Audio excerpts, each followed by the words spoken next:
About that LS Blazer from Cleater. Yeah, it's pretty cool, isn't it?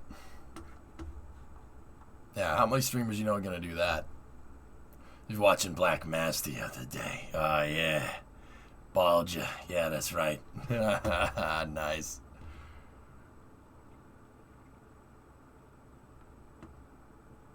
Emergency? Nah, I'm good. I'd rather you do that than lose your voice, but only you can judge. I haven't really felt any pain this entire time, God. That's how I know it's just... I haven't damaged something really at all.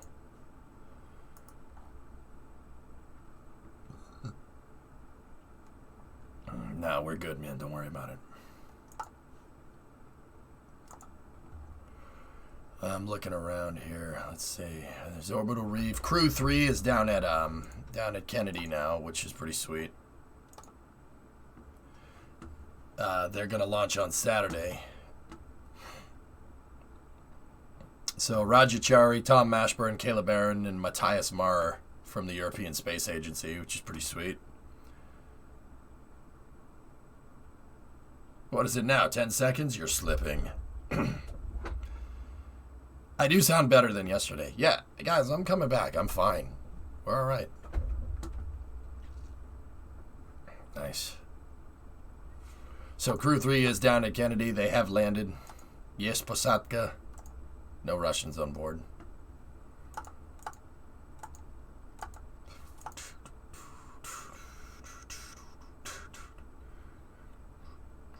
When there's another station, how do you think they will orbit it relative to the ISS? My guess is that they're probably going to shoot for 27 degrees inclined, Micon. Easier to get to. Russian space news. Okay. Yeah, the flowery rocket, dude. That's...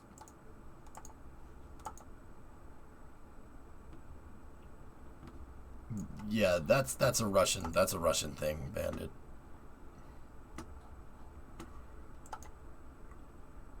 But ground coverage is a big rationale for high inclination orbit. It's okay. EJ only has manhole throat. Some donkeys are packing Newport Lights, you'll be fine. Nah, caught in the Parliament, guy. Parliament Lights.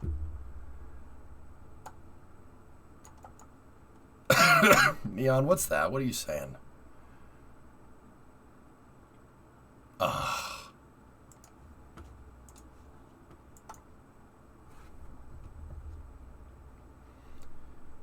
Did you see that we are go for cosmonauts on Crew Dragon? I saw it, but maybe we should share it. Your voice got a little better. It's coming back, dude. Slowly, but it's coming back. Old Rogozin joke. Trampoline. Trampoline, Neon. Trampoline. You understand? Trampoline? Trampoline.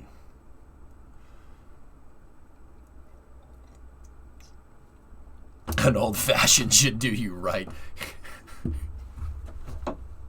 Don't make me laugh, man. Jesus Christ. Stop. Don't do that again. Don't do that again. I can't laugh, dude. Come on. Stop. That hurts, man. Laughing hurts. It's not bad. But when I do chuckle, it sounds like a car idling. Ready?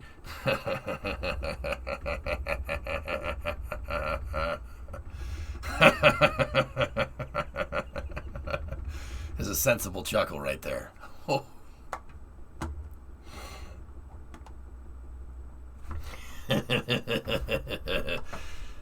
At least you don't sound like Independence currently, dude. Talk about a rud. Buck, I'll be honest with you. That's the kind of stuff I was expecting Tough Enough to do. Straight up. Like throwing a belt or a broken water pump or just everything up front getting totally voided. That's the kind of stuff I expected the truck to do. Not throw a frigging wheel off the back. Straight up. I was so scared that was going to happen during Route 154, but no, that 351's a tank. I don't know. Dude, it's got 170,000 miles on it. Just drove it across the country. No problem. You sound normal while grinning and laughing. That's a plus. Yeah, I'm like halfway between normal and not. It's kind of strange. It's like two voices are coming out of me at once. It's like on one hand, you have this one. And then on the other hand, you have my regular voice. Both of these sound totally normal to me. Can you do this sound, though? You should get one of the wildfire lifts. Need a shop for that, but yeah, I will. That's it. Not that hard. I can do it. That's it. Hold on. You could make it good in a world. Here, all right. We'll do the next bit of space news with this, right?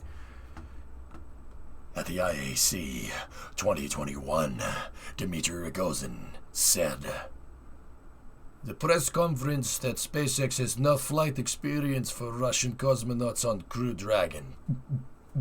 Coming summer 2022. The Russians will invade. Привет, как дела? Crew Dragon. Ruskies. Coming summer 2022. Is that what you wanted to hear?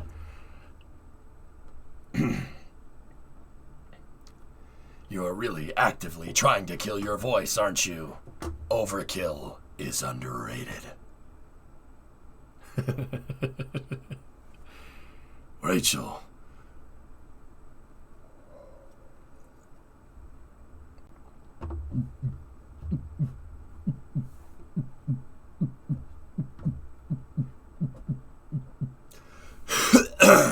Yeah, Kuro, for sure. Where is she, Rachel? Optimus Prime? Bro, I got you covered. I am Optimus Prime, leader of the Autobots. Are you Samuel James Chatwicki, descendant of Archibald Chatwicki? Bumblebee, stop lubricating the man. Yeah? Yeah? Yeah? Yeah, that's not bad. That's not bad, right? That's not bad at all. Witwicky. No, you are Chatwicki. Because you're Chat. Ah! Chat and Murphy! Ha! Unity!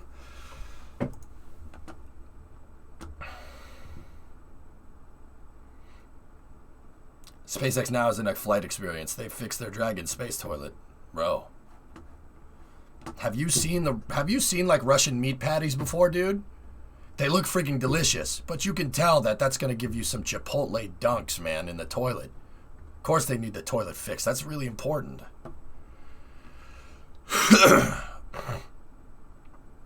Do you remember the Voltron intro? Voltron, defender of the universe. I forget. The man of 37 voices. Ready? Ready? Ready? You guys aren't going to like this. I don't always drink beer, but when I do, I prefer Dos Equis. Stay thirsty, my friends. What did the 5 fingers say to the face? Slap! What you hit me for, Cheddar Murphy?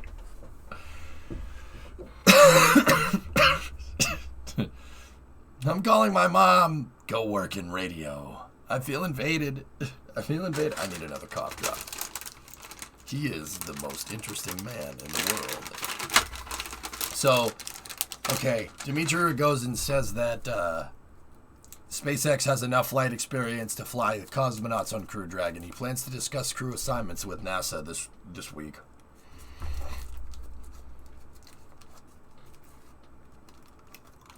You could probably do an ASMR stream and fund your own space station. Yeah, but the problem is, Balxy, is that when my voice gets better, I won't be able to do this anymore. He once parallel parked a train. Some say he knows 2 facts about ducks, and they're both wrong. All we know is he's called the Stig. With some honing, we could get that right.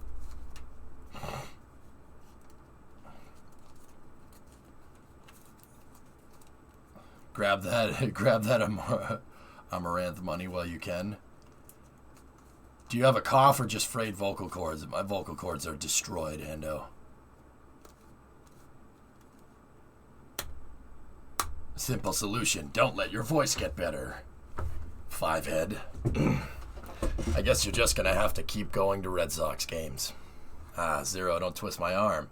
Problem is, spring training for baseball isn't for another 4 months. He's not the Stig. He's the Stig's American cousin. It is one of the fastest spaceships in the world. Gods, leave us. Good. Good. Your hate has made you powerful. So, hand egg games then. Bro, did you see the beatdown that the Patriots left the Jets? I mean, it's the Jets, so it's... Jets tried to come in and they were like, screw your couch. Screw your couch. And then we beat his up. His legs was like linguine, man. His legs was like linguine. Ow, you are cold as ice. They should have never gave you brothers money. What am I going to do about my legs? You can buy another couch. And before writing off going to the games as a business expense.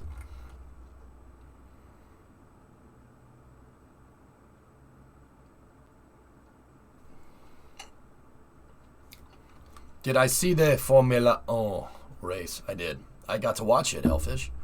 Dude, I watched all... Sunday I just needed to take it easy. So I just... me and my dad just sat down and we watched everything.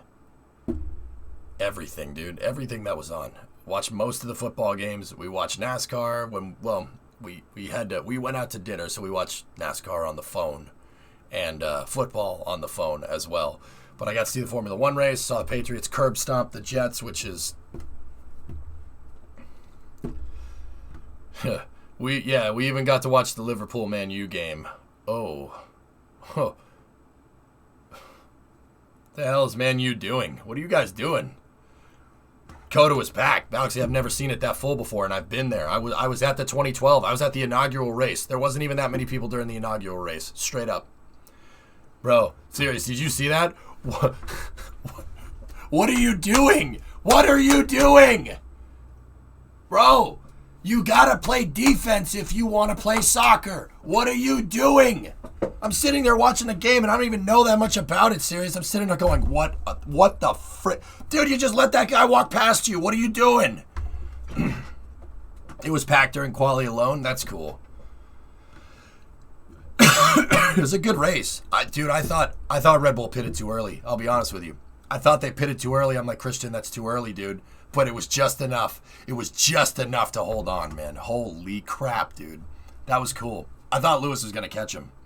And he pretty much did. Couple more laps that wouldn't have ended well. You're going to be a good soccer fan. You already got the gist of it. K-Mir, it reminds me of hockey. Same idea. You let the guy get behind you, you lose. You're playing on defense. If the guy gets behind you, you're done. That's it.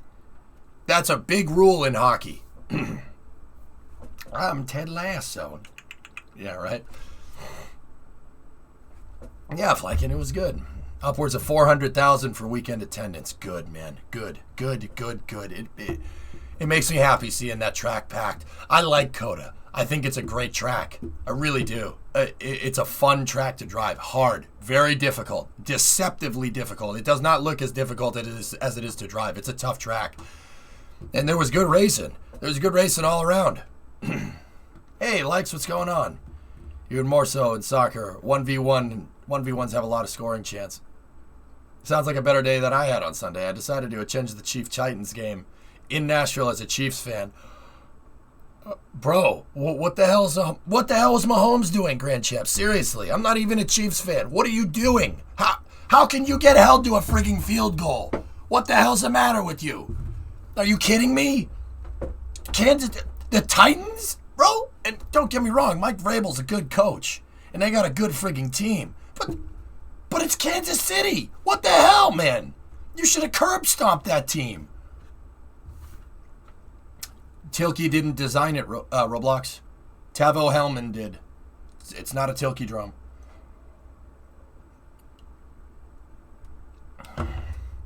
To be honest, it was really hard to overtake. I think Max could have held him for 3 laps. It was the traffic, Balksy. The traffic wrecking Max's tires that I was worried about. He got stuck behind Sonoda, and he got stuck behind Schumi as well. I watched a university football fan, even though I'm not a huge football fan. It was fun. Hey, calm that voice. Shut up. Yeah, right, Oba? For frick's sake, dude. I'm sitting there going, Yuki, get the frick out of the way. Please, for the love of God, get the frick out of the way. You're gonna screw you're gonna screw the guy with the Honda engine, bro? What are you doing?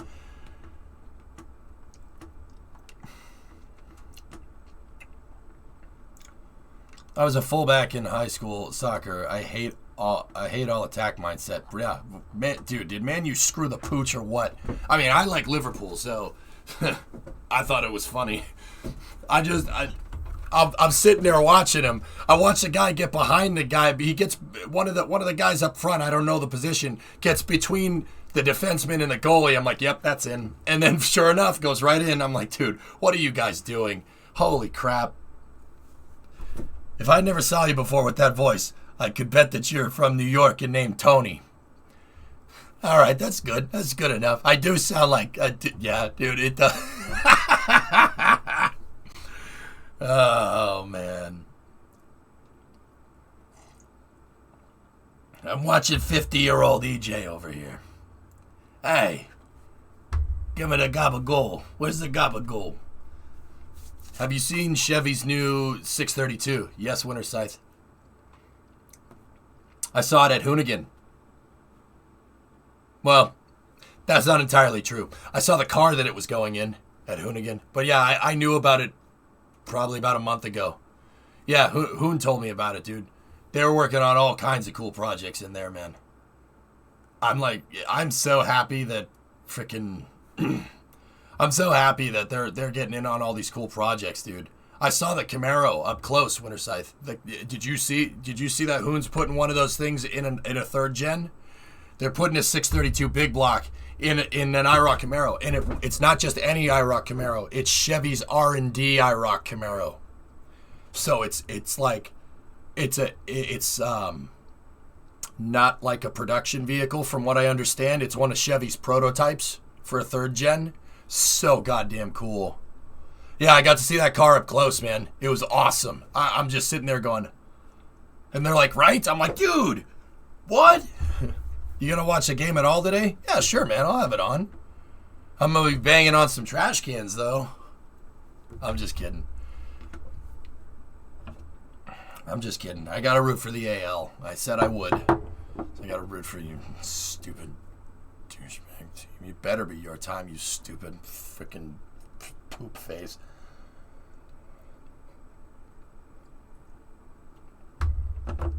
Yeah, Dimitri, for sure. Can you tell us some World War II stories, old timer? No, okay, that's where we're at. Bro, of course that's where we're at. Of course that's where we're at, but I'm not rooting for the National League. Imagine having your pitcher bat. What a stupid rule. I'll never be able to cheer for the Astros ever. Yeah, see, Grand Champ, there's a problem with that. You know what the problem is? You know, I can go accuse the Astros are cheating. They were stealing signs. Blah, blah. I'm a Red Sox fan and a Patriots fan.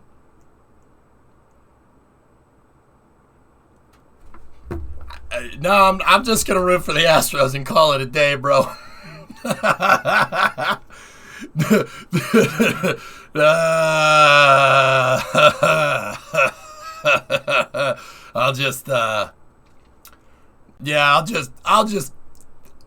can't really say that. It's not okay. I can't say it, bro. I have to just kind of be, yeah, I'll just root for the AL. It's so stupid. Pot, meat, kettle. Exactly, right? I can't say that. I'm freaking pissed the Astros beat the Red Sox, man. I lost my voice for this crap, dude. I'm freaking pissed, but I can't say they're cheating either. That's not allowed. That's very taboo. They're saying if you ain't cheating, you ain't trying. Literally comes from baseball. I love fam. I didn't say you guys were cheating. I didn't say none of that, man. I didn't say none of that at all.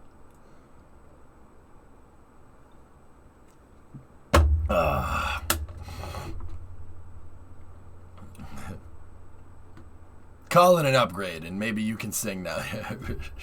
So, I've always said that I'll root for the AL unless it's the Yankees.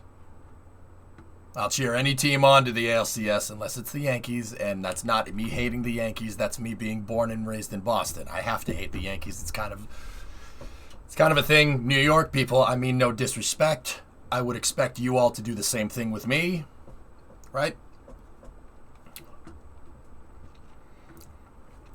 Yeah, of course, Tesla. Yep.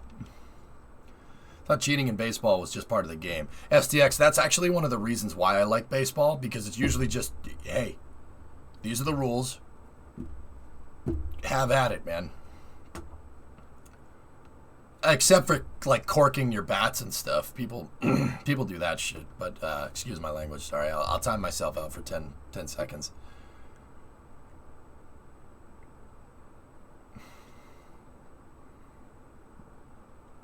I'm just saying. Hey, Blood Fam, congratulations again, too. That's cool, man. But you have to, Blood Fam, I'll say it once, I'll say it again. You got to pick up the slack now, okay? You got to pick up the slack, bro. Yo, let me talk to her. Let me talk to her. We'll straighten things out. Especially with this voice. I'll be like, listen, you gotta, how dare you come in here and say that you can't do these things, you know, like, we didn't technically cheat. The screens were down the hall, and we used caveman technology to relay the pitch. You used carrier pigeons. Yeah. As a Giants fan, I'm at least happy the Dodgers didn't make it. Yeah. Can you imagine having to time yourself out from the weekend on Icarus? You'd be silent for like a week. Yep.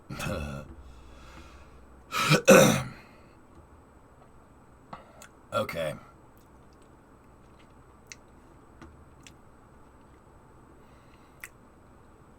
A little pine tar and sandpaper in your glove. Yeah. I like baseball, man. You know, you do it, and if you get caught, everybody gets mad at you. But, you know, like, yeah, it's... To be honest, I prefer silent EJ. Okay.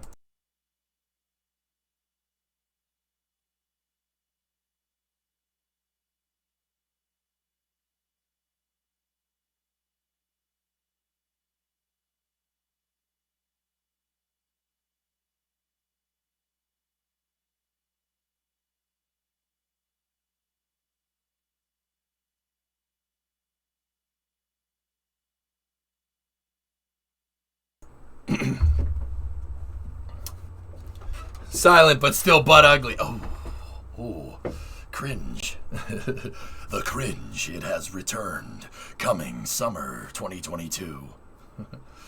Who are you rooting for in college ball? UCF.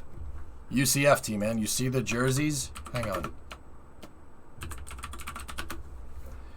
Bro, did you see the UCF jerseys? You have to root for UCF.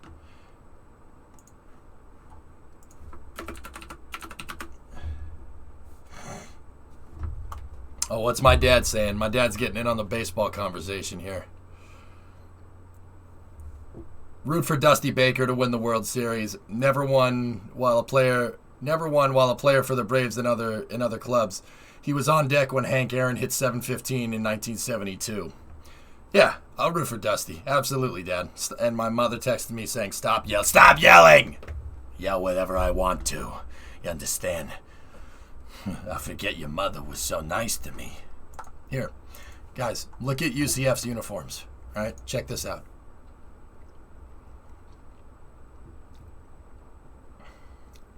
Ian, go Penn State. No, bro, look at UCF's uniforms, dude. You have to root for them. Their numbers are literally shuttle tiles. Nope.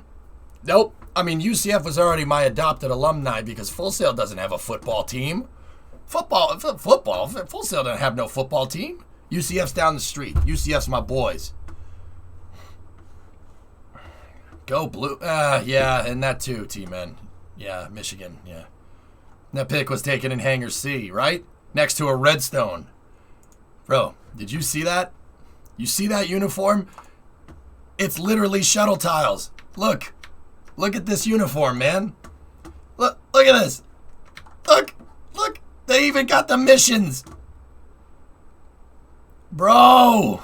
I want one. I want one of those uniforms. It's got the shuttle on the arm. Come on.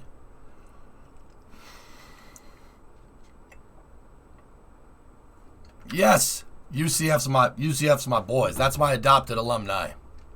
And it's I want one of those shirts so bad. It's so kick butt. No, Grand Champ, I haven't. You can't say you don't miss the Maguire Sosa Bonds days and the Juice days. I remember the All-Star game in '99, Goalie Bear. That was fun. It'd have to be number 42. Yeah, I'm going to need one of those. Yeah, right. Yeah, UCF is cool, but PSU is my school. Yeah, I know. They're in separate leagues, so yeah, okay, there you go.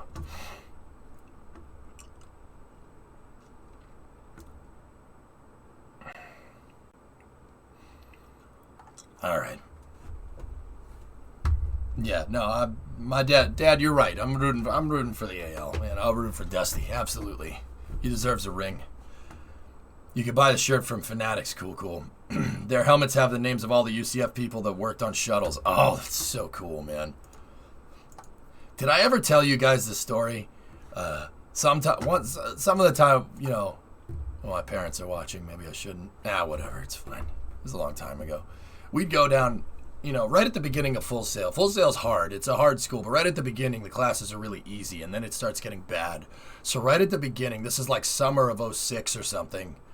Or, I mean, it doesn't really matter. It's Florida, so it's always summer. But we'd go down to UCF, and we'd go hang out down there. We'd go hang out down there, and we'd go to, you know, there were parties at frat houses and stuff, and we'd go in, right, me and a couple of other people from Full Sail, right? And then we'd tell people from Full Sail, we'd tell people we were from Full Sail, because I knew a couple people at UCF too, and we go hang around with, you know, all these different frat houses. We go to these different parties, you know. This only really lasted a couple of months, right? Then we had to start working, and nobody could do it anymore. But it turns out, like, a little bit, so, you know, I didn't really think anything of it at the time. Fast forward to like, nowadays, right? I'm talking to people that work in, you know, at down to KSC, right? Talk to people that work at KSC, talk to people here that are my age, right?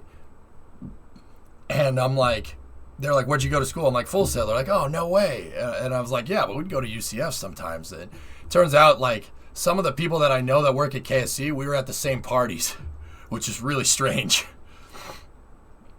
That's really, really, really strange. Yeah, it was at the same. Oh, yeah, I was at the same school. We were at the same parties. I was like, do you remember this party in like late '06 at this frat house, and then it got shut down after that? They were like, dude, I was there. I'm like, what the hell? That's really strange. I'll have to get some of the people on here to show. Like, I'm like, yeah, I was at that party, and they're like, what the hell? Discuss Reef yet? Yeah, briefly. My mother did. Soapbox. Yeah, I already got a text to say stop yelling. It was very weird. Briefly, yeah.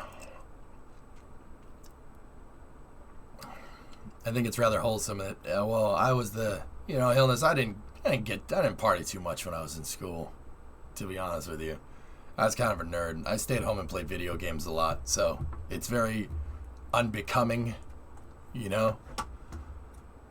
But it's college, exactly. Rachel's Steakhouse. Yeah, exactly. I figure I'd try it. It was fun. I could see why people like that, but, yeah, I don't know. I like working. It's me. What do you expect?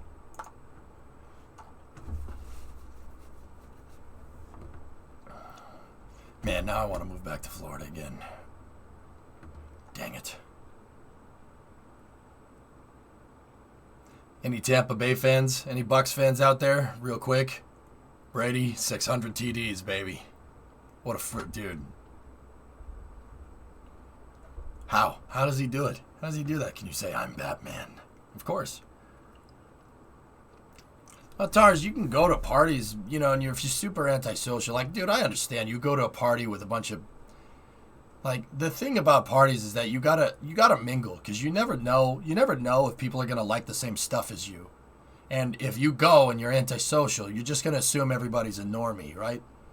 You're just going to assume, oh, these people are just here to get drunk. Great, good. No, but if you go and mingle, you start talking to people, right? Start talking to people. Just be like, hey, what's up? What are you about? What are you into? Like, it's a party. Like, nobody gives a crap if you just walk up and say hi. You know, just start asking questions. You never know what you're going to find out.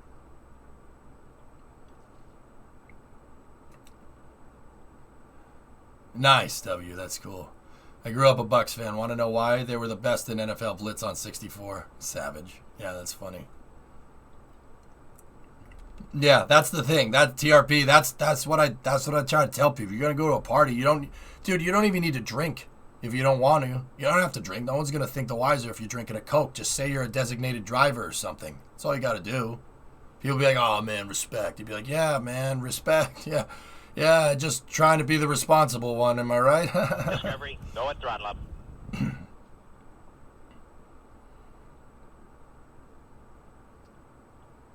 I'm not antisocial. People can't think like me, so I get bored easily. You must be fun at parties.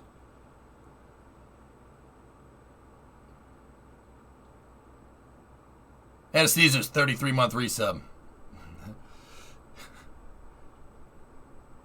Yeah, there you go, Laser Man. Exactly. Just something to break the ice, right?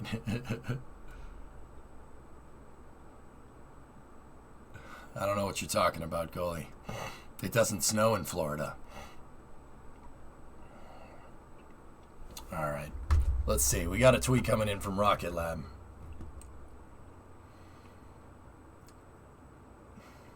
Designated driver over here, we call him Bob. Nice. I'm not like the other guys. Yeah, bro, seriously. Sometimes just acting normal is okay. That's fine. It's totally fine. Look at me. I'm not normal.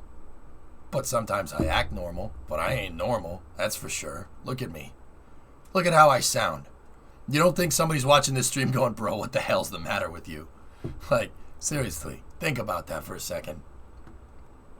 Right into the frozen water. Bro, you're never normal. Yeah, but I hide my power level, Jonathan, when I go out in public.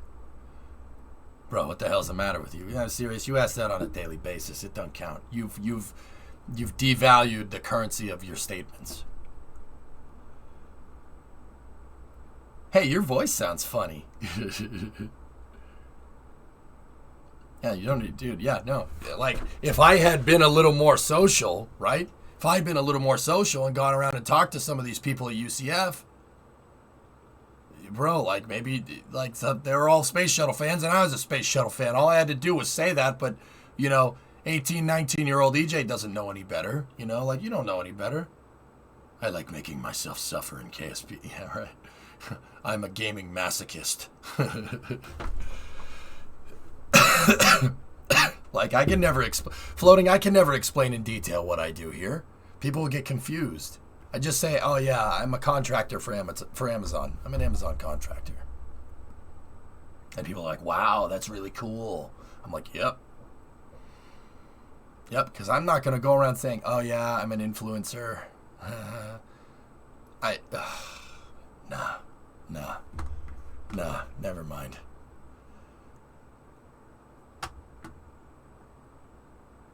Anyway, let's get going. Here, check this out. Rocket Lab posted this. They posted how they're going to, for the Love is First Sight mission, they posted how they're going to recover the stage. Now, keep in mind, this one is not going to be caught by the helicopter. They're going to recover it by vessel, and it's using a big main chute with one drogue. This is not reflective of what Rocket Lab is going to do. However, for recovery, this is the last time they're going to let one dump into the water. I'm a content creator. Spaceflight pundit is what I like saying, likes. Spaceflight pundit. I influence people to study cool things. I influence people to work hard. Work hard for what you want. Work hard, like how I work hard on the stream. Work hard for what you want. You can get what you want. It's just going to take some work. That's all. Can't be, I mean, once again, speaking from, it's a personal anecdote, I guess. But if you work hard for what you want and you work hard for what you get, I mean, guys, I grew the stream from nothing. I had 3, 4, 5 months. Keep in mind, this is back in 2012. Twitch is very different than it is now, and I'll admit that. It's a lot harder to gain traction nowadays, dude. Because there's so many poor people. It's so saturated, right? You can get buried. Heck, I get buried if I play Minecraft. I don't play Minecraft for viewers. I play Minecraft to play with you guys. Same with racing. I do that as a community building exercise so I can hang with you guys. You know, I don't do that for viewers. Screw that. Like, what is it going to get me for viewers? Imagine playing GTA not RP in 2021. Like, that's not the reason I do that stuff. But I do get buried. If I played Minecraft right now, my view count would probably go down. I don't care. It doesn't bother me. And the catch booster is visible here. Yep, there it is, Thomas. Mm-hmm. Eddie Jordan was a pundit. I like Eddie Jordan. My fellow EJ. You know, I Mutter, I streamed for months. I mean, I didn't start, December of 2012 is when I started. It was just me talking to my buddies, like screen share in Discord. That's how I started. And then one day, the developers of the game noticed me, and I did get a significant bump because Kerbal and Spaceflight was kind of on the rise, right? But see, what I didn't do, you know, is just rest on that, dude. I didn't try to ride anybody else's coattails. Like, I got a tweet, and, you know, the developers of the game, developers of Kerbal, were nice enough to give me an audience, right? And I wouldn't say I exploited that because that, you know, I took advantage of it, but not with, you know, malevolent intent, you know. I took advantage of it because, you know, it was an opportunity. Opportunity came knocking at the door, and I took advantage of it, you know?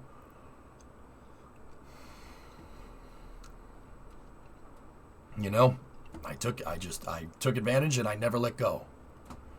So, like, you know, it's come a long way. Like, that's why I don't like to call myself a content creator or an influencer or anything like that. I predate all of those things. I predate all of that terminology. Heck, I predate rating on Twitch. I predate hosting on Twitch. I've been doing this for a very long time. Capitalized on the opportunity. We'll say that. Yeah. You know, I believe in hard work. I believe in working hard. You know. Heck, you know, like I said, it's personal anecdote. But if you listen to like Elon Musk, right? They're like, okay, all right, here he goes. It's quote Elon Musk again, right? No, he has this. There's this idea about how he goes about things. You know, like with Elon, it's setting deadlines, right? You set deadlines, and you know, if you set this ridiculous deadline, you're going to try to scale your expectations to that deadline. Even if you don't make the deadline, you're still going to be way ahead of everybody else who has realistic deadlines, right? That's why SpaceX can capitalize, and why they capitalize on that, and SpaceX capitalize on it. That's why they go so fast, right? Another example is there's a not self-help, but there's a guy that does a podcast on I know, geez, a guy that does a podcast. No, the guy's an ex-Navy SEAL that does a podcast. His name's Jocko Willink, right? And his podcast is about, you know, look, if you think about it like chipping away at a rock sculpture, right? You don't make the statue of David overnight. You just chip away at it just a little bit every day. Little bit every day, little bit of this, little bit of this. That builds up over time.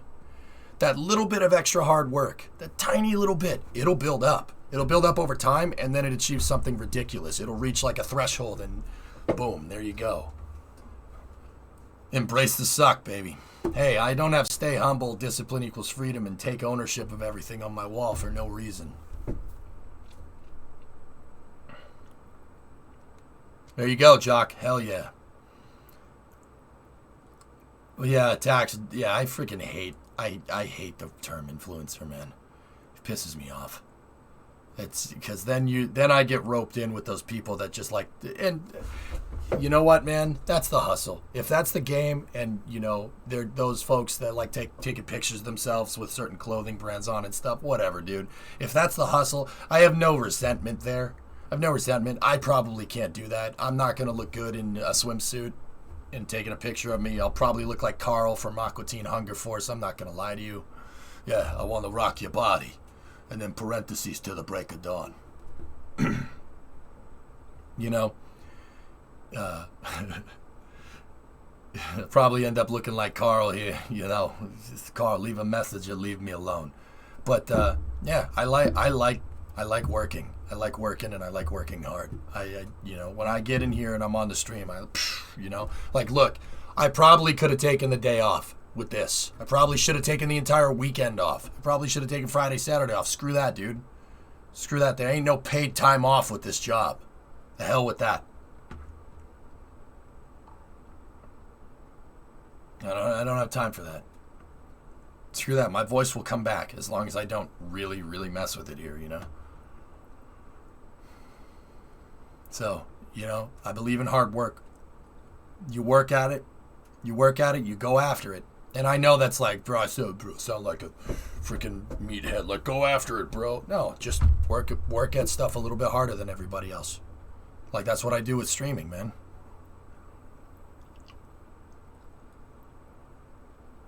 Ex-military self-help. Yeah.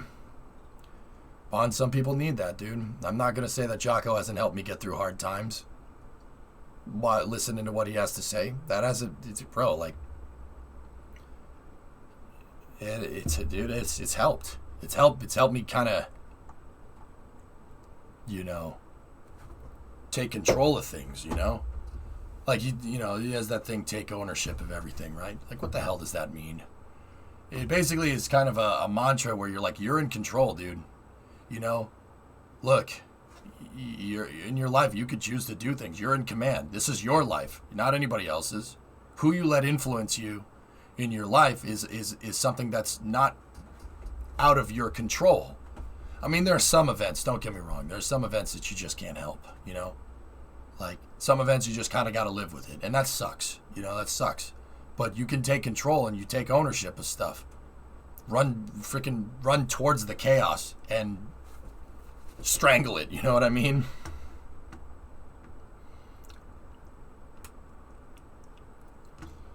Going with the Axl Rose route of ignoring your damaged voice. Yeah. Tomorrow we find out Jocko did something horrible. What, like shoot Osama bin Laden in the face? He's not the guy that did it, I don't think. I think he was there, though, if I'm remembering right. Nah, I think that may have been after his time, but it doesn't matter.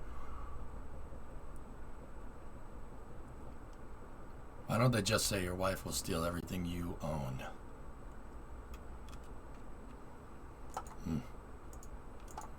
Can I get permission to build a 120 to 140 tall block here? That picture K3 didn't work. Let me just get onto the map. Are you logged in? Fair call.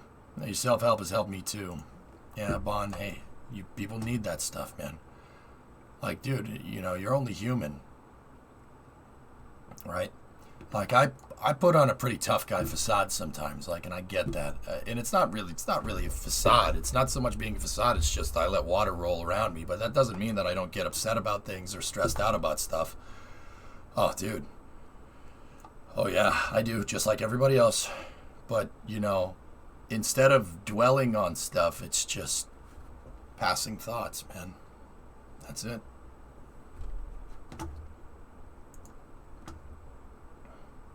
Go ahead, K3. That's fine. Do it. Did EJ just give me permission? No, strangle the problem figuratively, Blue.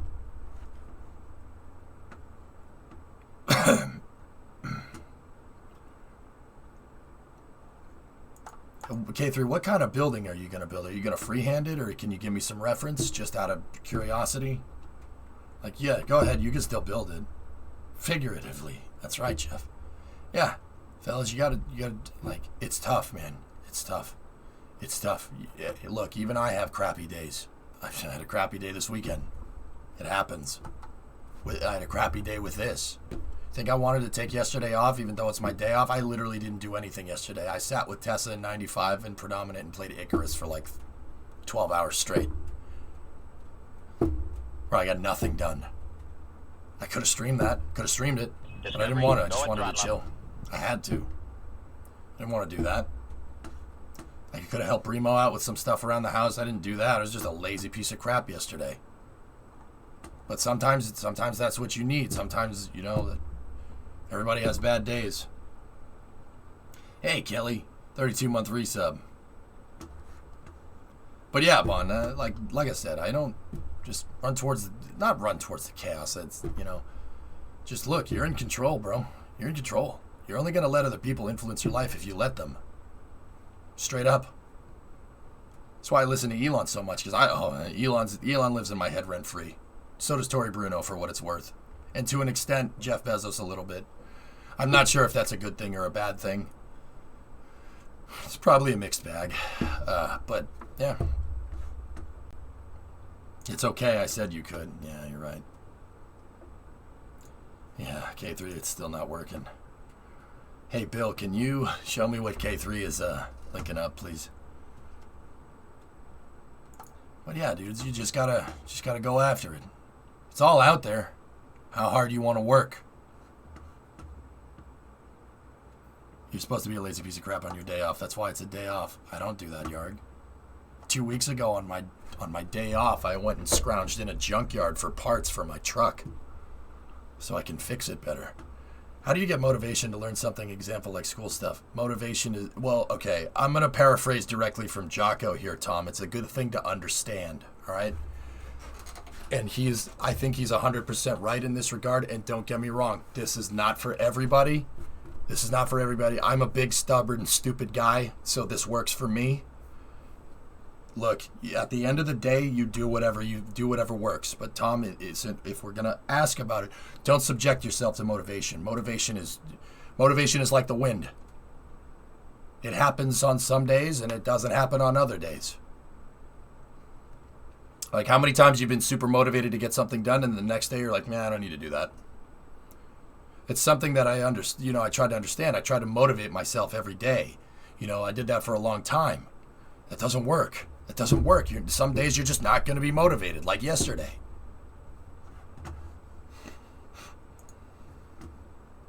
Motivation runs out. It's fickle. Yeah, do it. Do it, K3. That's fine. Perfect. Discipline and getting yourself into a routine and understanding discipline and how it works will give you what you need, right? That's what I do. I subscribe to Jocko in that regard. Like, okay, I'll give you guys an example. I get up. I try to get up an hour, half hour before stream start time. Today I slept in because of this, because I woke up at 12 and I was like, oh, sounded like a xenomorph, for Christ's sake. But usually during a regular stream, I wake up about an hour, a half hour before the stream starts. I wake up, I take a shower, I make my coffee, I have like a morning routine just like every other person, right? But I make sure to do that stuff every day, every freaking day. Sometimes I even do it on my day off, but I didn't do it this weekend because, you know. I mean, ask Primo, even on the weekends, I'll wake up, I'll take a shower, and I'll get ready for the day. It just doing that over and over and over and over and over and over and over and over and over and over and over and over and over and over and over again just beats yourself into a disciplinary habit, right? It's just like, not eating, like just random habits that you get into, those little things that you pick up that, like having a snack the extra day if you're trying to lose weight. You pick up these stupid habits, right? You can use that to your advantage. That's what I do. Do I have to take a shower every day? Do I have to put on deodorant and brush my teeth every day? No, but I do. You don't have smell-o-vision. It could smell like a freaking dumpster in here. Nope.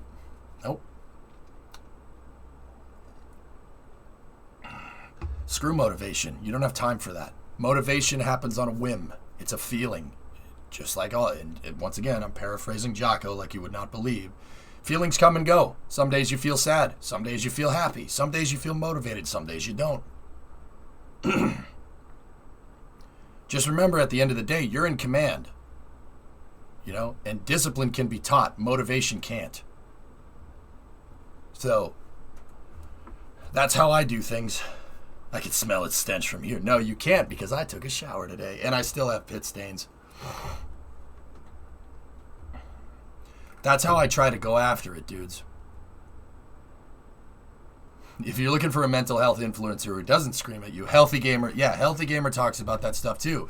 And he's a psychologist, Brimo, at Harvard, right? He'll teach you the same stuff. I mean, he'll tell you the same thing in a lot nicer way, but he'll tell you the same thing. Me, I'm a dumb meathead, guys. Like, seriously, I was the guy that slacked off and played sports in high school. Sorry, would you believe that? No. I played 7 years of American football. I played 5 years of basketball, 5 years of baseball. My parents made me play sports. I'm a friggin' meathead, dude. I need someone yelling in my face for it to make sense. It's just kind of how it is. He was a Harvard psychologist. Yeah, Dr. K is really good. And you know what, Entropy? It's funny, because I was like, one time I told Brimo about Jocko, right? And Brimo's like, no, I don't like somebody screaming in my face. I don't want some of that. I don't want that. And then she showed me Dr. K, and I was like, here, look at Jocko, look at Dr. K. And you know what we figured out? They literally tell you the same thing, which is very strange. They're telling you the same thing. Like, look, basically you're in control at the end of the day, but the way Jocko says it is a little bit more candid than Dr. K.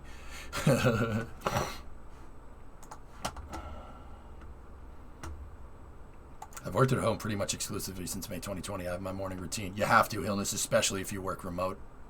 Do not call yourself a dumb meatbed. I thought we didn't do anaerotic self-deprecation here. I'm a freaking Jocko from what Jocko Willink. He does a podcast and then posts it onto YouTube. He's an ex-Navy SEAL.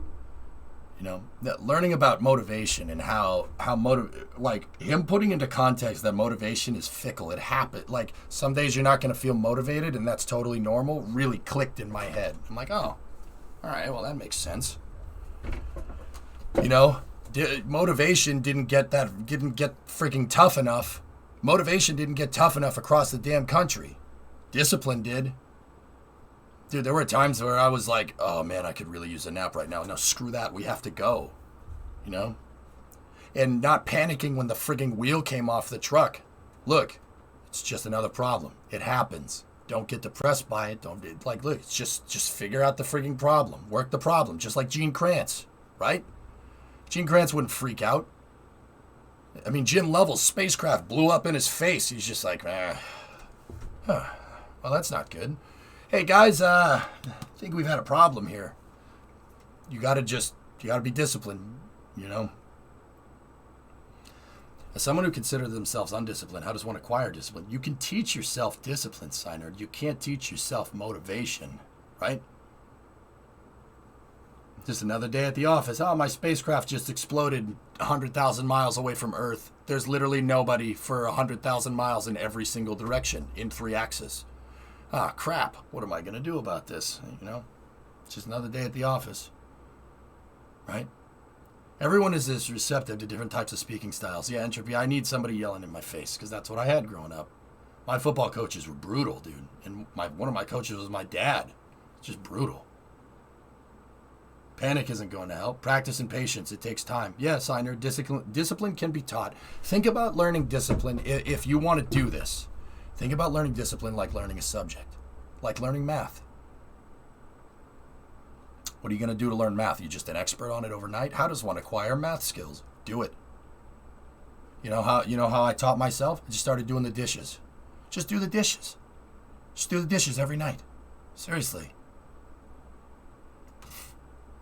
Just do the dishes. It takes 5 minutes. Clean the dishes off, put them in the dishwasher. Empty the dishwasher. You know, not in this order, right? You empty the dishwasher, you put the dishes away. Clean off the dishes, put them in the dishwasher. It takes 2 seconds. Clean the counters. Well, how long does that take? 10 minutes? 10 minutes to clean the kitchen? 10 minutes to just get things nice and spick and span? Takes 2 seconds. Takes 10 minutes. That's one YouTube video. So you know what I started doing? I put on a YouTube video. I'll put on Cleater. I'll put on Scott Manley. I'll put on Vice Grip. or Garage 54 or something. How do you think I know about all these damn YouTube channels? Where do you think I find the time for that? Well, I don't just sit there watching the damn YouTube video. You can listen and watch the YouTube video and still clean the dishes. That's what I do every freaking night. Ask Brimo. Do it every night. You know, how long is it going to take to clean the living room? 5 minutes? 10 minutes at best? Put the YouTube video on. Listen to it in the background, or put a podcast on, or whatever. And then, you know, you just keep doing it, and you just keep doing it, and you just keep doing it. And over time, because I associated that with YouTube videos, like, which is a form of, you know, like a positive thing in my brain, right? Like, it's like, oh, yeah, I get to watch YouTube videos. This is great. The stream's off. I can watch YouTube. I can listen to my music because I can't do that on stream, right? You know, my brain started associated doing the dishes with a reward, right? So cleaning the kitchen, you get rewarded. You know what I mean? You get to watch more videos. Straight up. That's how I started doing it. Yeah, Pavlov's dog. Yeah, there you go.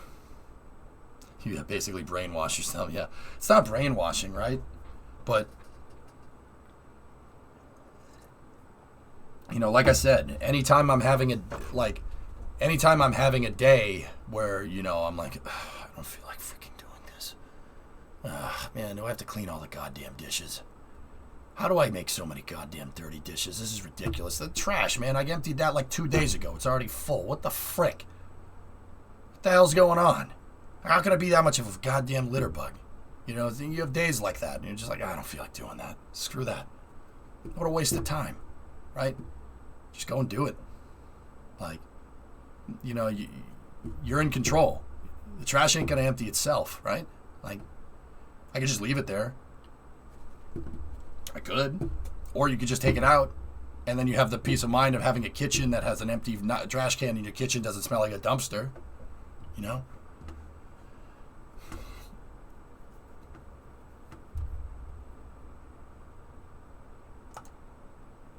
Yeah, just keep doing it. If you don't program your own brain, someone else is going to do it for you. It's scary. Scary, you see that a lot more than you might think, random. Yep. What's that, Thomas? Oh, what a nice picture. But yeah, guys, that's how you do it. Just start doing small stuff. And then before you know it, your brain will just consider it another task. Just like going to the bathroom or something. Or like locking your front door. It's just another thing to do. And cumulatively, all that stupid stuff that you have to do. All that stupid stuff that you have to do. Paying bills, you know, cleaning your house, you know, doing the dishes, going shopping, etc., that just falls into line. But at the end of the day, it, like, the big thing that clicked with me is understanding that motivation is not something that's going to happen every day. It's not something that's going to happen every day. Some days you're going to, dude, guys, I'll be honest, some days I get on here and I don't feel like streaming. But I do it anyway. It fell into the swamp. No, I do it anyway. I come in here and jump in because I know, even though I don't want to do it, give me an hour, I'll wake up, I'll get right back into the groove, and we'll have fun. Or we don't, or Kerbal slaps me across the face, in which case I'll come back the next day and we'll get it right. Some days you're the windshield, other days you're the bug. Yeah, it's important to understand that. Motivation can't be taught. Discipline can. That's a really important thing to understand. You can teach yourself to do better. You can't motivate yourself to do better. That's really, really difficult. I hope you enjoyed my sultry motivational speech with the deep voice. But anyway. So, let's see. What time is it? It's 5:30. All right, we, you know, still got some time.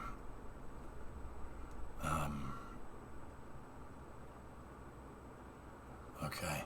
Here, I'm going to shut up for a second because I had a feeling, you know, I kept telling myself I wasn't going to talk too much during this stream, but we ended up talking a lot. So, let's just chill and watch the new NSF video.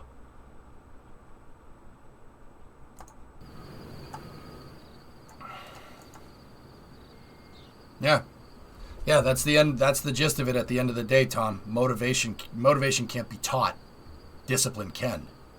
Discipline will get you what you want. You just got to work hard. It's not going. And once again, let me finish this with one last thing. It's not going to be easy. All right. It doesn't get easier. Okay? Sometimes you're going to teach yourself to do the dishes and you're going to do it for a month and you'll still be like, I got to do the damn dishes. Such a pain in the butt. Doesn't get easier. Like, I know that's very cynical to say that like that, but it doesn't. It doesn't get easier. You got to adapt, right? People ain't going to change for you. That's another thing. It's another thing I've learned, time. People don't change for you. But you shouldn't change for them either. You know what I mean? I had garlic bread with dinner, and now all I taste is garlic. Go brush your teeth, then. Yeah, Spiffy, I got the cool late night. Thank you, that helped me. So Tom, just look, you can teach yourself discipline. It's not that bad, but it is going to take time. You can't just snap into it and be like a Marine, clean cut every day, bed made every day. Even even people in the military, they're not going to be, they go into, Marines go into boot, Army, they go into boot, Air Force, everybody goes into boot. They're not going to be perfect the first time. That's why it takes time. It takes months. Just chisel it away at it a little bit every day. Just a little bit. Just like sculpting a statue out of a rock. It takes time. But if you're persistent in that, right? If you have persistent discipline, you'll get stuff done. And then you won't even realize it. You won't even realize that you get stuff done. It just, because your brain focuses on stuff in a weird way. It focuses on weird things. Like, once again, dude, I still have days where I don't want to do the dishes, for instance. It's a pain in the butt, right? But I still do it, But for the most part, my brain that's just another task to do. It's just another thing. It's just another thing. Like, eventually, right? I mean, and don't get me wrong, I still have days where I'm like, but eventually it just becomes a thing that you just do. You just do it. You're on autopilot. You don't even need to think about it. It just happens, right? And then you think about where you were. Like, I went from having a disgusting kitchen. It looked like a freaking junkyard in there, right? Now my kitchen stays immaculately clean. And it's funny because it's really dirty, because over the weekend I sat and did nothing because of this. Because it's really annoying, right? My kitchen as it stands right now is disgusting. It's gross. I need to clean it. And guess what? After this stream, that sucker's gonna get clean, and those floors are gonna be clean enough to eat off of. And then I'm gonna go in the living room. I'm gonna clean that place. And then I'm gonna go here, clean my office. It happens. That's what I do. Hey, Popsicle, what's going on? Everybody falls on the first try. Thanks for creating and entertaining. Yep. So, yeah, like I said, going back to it, I believe in hard work. I don't consider myself an influencer. I believe in hard work. Hard work will unlock what you want. It's not going to be easy. It's going to be a pain in the butt, but it will get you what you want if you're persistent enough. I mean, look at Elon. Elon could rest on his laurels. He could have rested on his laurels 20 years ago. Sold PayPal. He made $200 million off of that. That's enough to live for the rest of your life. We've done the math. We've done that math out. He could just put it into a high yield. He could have put it into a high yield savings account 20 years ago and just been a billionaire by just sitting there sipping a drink on a beach. No problem. He didn't do that. He kept going. He kept pushing.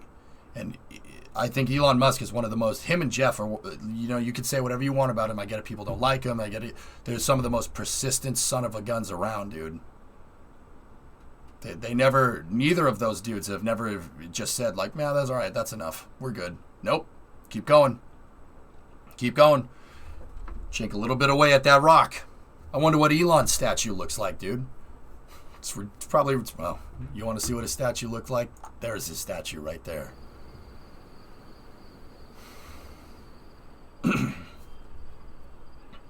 Yeah. This thing is a weird piece of equipment up here. But you got to understand, just like a computer, it can be programmed. But you don't want somebody else doing the programming for you. You got to do that. You got to do it. It's a very important thing to understand. Geeson gifted out 5 subs. Thanks, boss. There they go. Hey, thanks for the 5 subs, man. It's a flying statue. That's right, hand. Look at that. That's a hell of a statue, I would say, wouldn't you?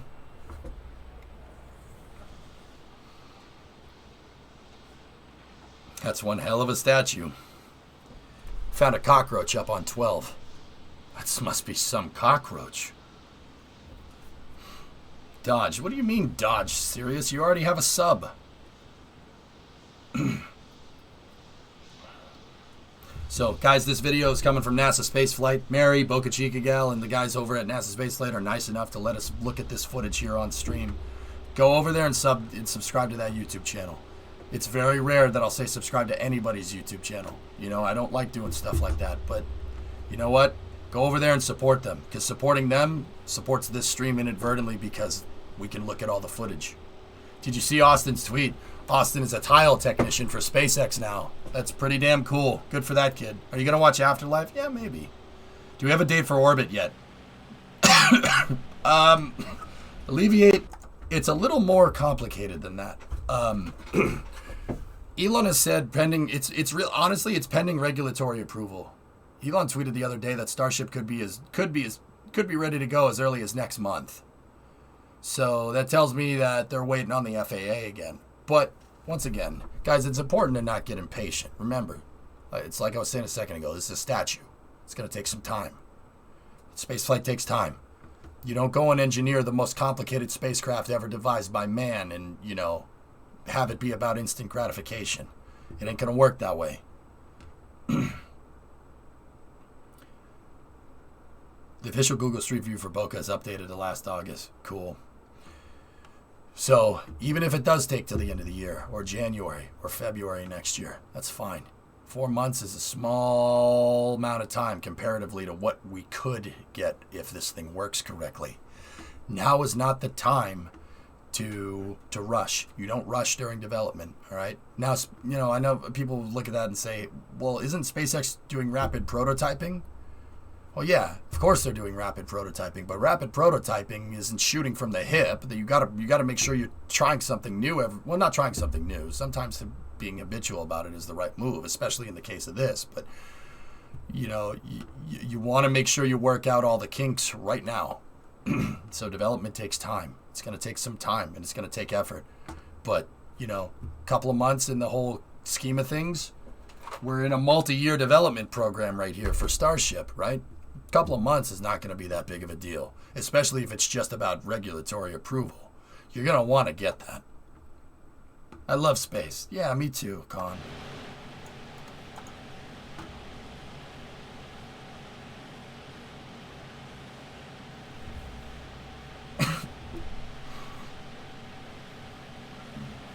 Perlite dispensers. It looks like they're going to use that to help with the vacuum tanks. I love lamp. It's going to be loud. Yep. There was the double static fire that we saw last week. They static fired a single engine and then they fired two engines at the same time, a Raptor sea level and a Raptor vacuum. We did get some tiles coming off here, but there seems to be not really a coherent pattern per se.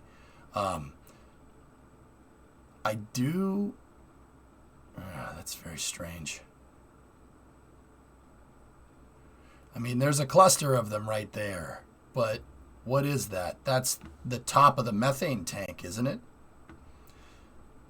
Any official statement stating the number of tiles that fell off? No, but Hellfish, this is very strange. This is a weird one. I'm looking for clusters of tiles, but we got one there. We got one there. We got four of them right there. And you can definitely tell that there's a band right there. That's, I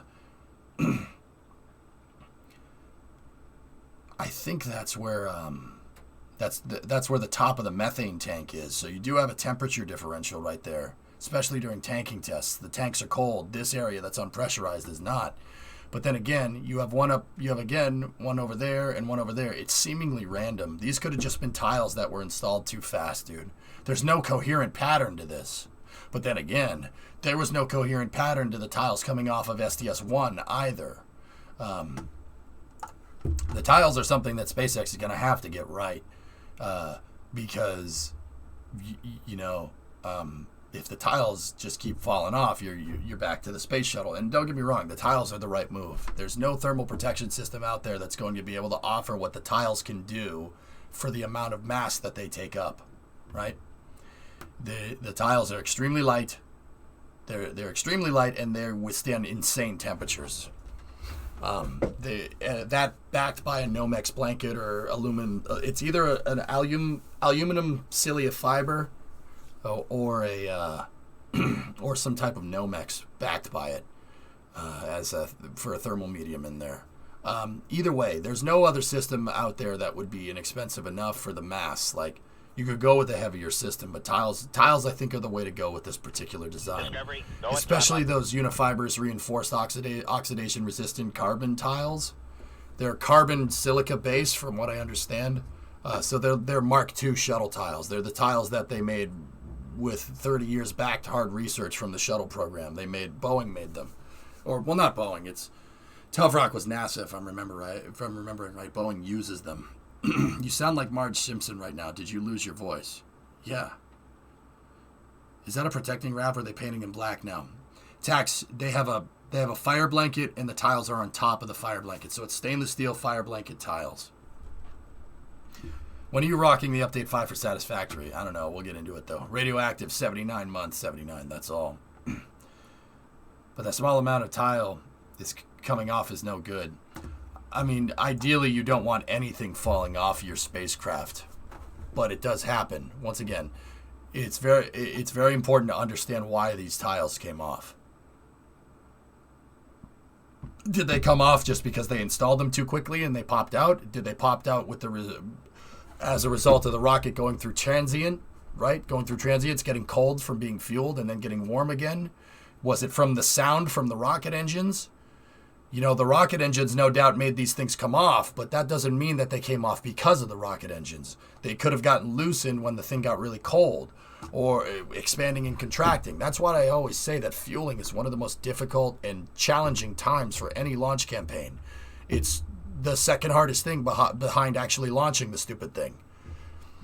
When you're fueling it, your rocket is getting colder. And when it gets cold, it contracts. It expands and contracts. It breathes. Like, it's doing that, especially when you're fueling it. You know, it's getting colder. What happens in physics when stuff gets cold? It contracts. It gets chilly, right? So that could have cracked the tiles, and then when they fired the engines, the crack could have failed completely. It's important to understand why this happened. But I'll be 100% real with you. There doesn't seem to be any coherent pattern except for that one right there. These ones up here, that guy, that guy, that guy, that guy, and that guy. There's no coherent pattern there. So that could just be installation. It could be just that, you know, they did it quick. They didn't get it done fast enough. SN20's been out in the elements for a little while. You know, they literally keep it outside in the saltwater air, it's right by the beach, boy, you know. This one's going to go into orbit, it's going to go into orbit to test that. SN20 has a couple of upgrades here and there. It doesn't have interchangeable parts with the ones that did this, but it's close. But it's not a full Starship. SpaceX is doing this test because they need to test the tiles. That's what this entire launch campaign is about, testing the tiles. You know how I know? And don't get me wrong, I don't have somebody at SpaceX telling me this crap. I know because of what they're testing with their engineering. Let's think about it. What's the first thing they did once they got all the tiles on 20? They stacked it. They took it and they put it on top of a Super Heavy. Why would they do that? Well, they're testing to see what happens when you pick up Starship. Do the tiles bend? Because when they install the tiles, the whole ship is in a compressed state. Why is it in a compressed state? It's in a compressed state because it's sitting upright with gravity being applied to it. What happens when you pick that up with a crane? You take that compression force and you make it tension. That's the first thing that they tested. How many tiles popped off when you try to lift this thing up and put it on a rocket? That's the first thing that they tested. Everybody wonders, why did they stack 20? I'm pretty sure that that's the reason. There are all these tests, every single one of these tests, with the orbital flight test included, is to test the tiles. Every single one of them. And don't get me wrong, firing the Vector on Starship was probably an independent testing campaign, but they're doing what's called basically environmental analysis. They're doing environmental analysis on SN20, particularly environmental analysis when it comes to the tiles. They're going to test end-to-end what happens to these tiles on lift and most importantly on landing. They're doing anything from testing it, what happens when you lift Starship up and put it on top, to firing the engines at close range, sound suppression, everything. That's what they're doing. Hey, Joe, what's going on, bro? Off topic, but the new Z06's engine, 5.5 dual overhead cam, twin plenum, twin throttle body, 670 horsepower. Nice. Now, Elon DM'd you. We all know. Yeah, Dr. Pork, yeah, right. I don't need somebody whispering in my ear to understand how the space program works, dude. Think orbital. We successfully submitted our proposal to NASA for the Commercial Low Earth Orbit Destinations Program. NASA's vision of the CLD program aligns with our roadmap. Cool. I'm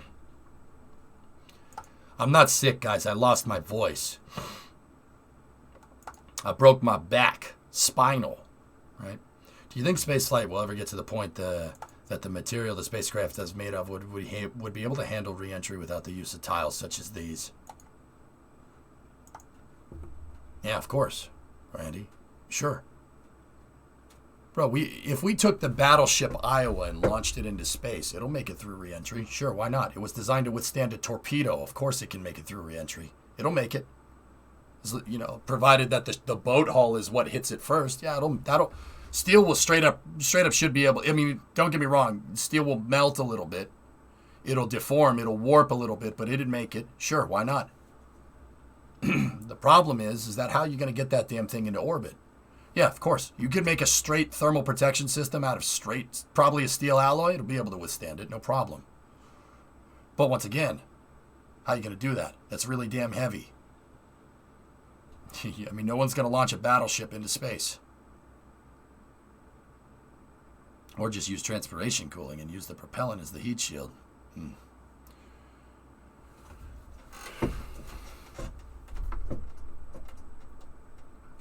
I would love to see an Iowa class re-entry, mostly because that means that it would have gotten into orbit. It could do it. Sure, Admiral. Well, what happens when it gets through the atmosphere? What is it going to do then? Land in the water? I mean, I'm pretty dang sure that'll break it. But then again, it might. It might not. I think eventually we'll have a single-piece system that bolts on like a secondary hull. It's possible, Hellfish. I mean, how's that different than the tiles? I mean, guys, SpaceX is one of the simplest thermal protection systems around. This is light years ahead of the Space Shuttle, even though it looks similar. It's light years ahead. Space Shuttle's thermal protection system was way more complicated than this.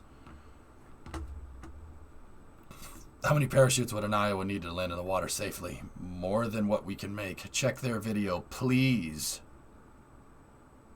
Okay. I'm in the middle of another video, but I'll keep this up. We'll tee it up right now. What do you want me to see? Forge, can you at least wait till I'm done with another video before we do this? So these people got greenlit by NASA for the low Earth orbit destinations. This is Think Orbital. 2012 Constababble, excuse me. I've been doing this for the better part of a decade.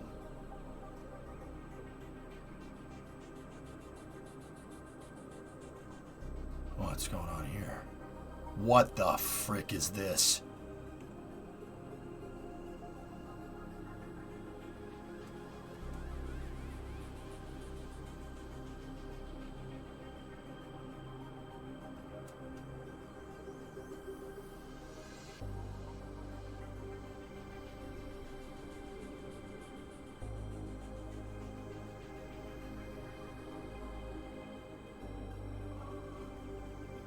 Okay, now I know. Now I see why you wanted me to watch this.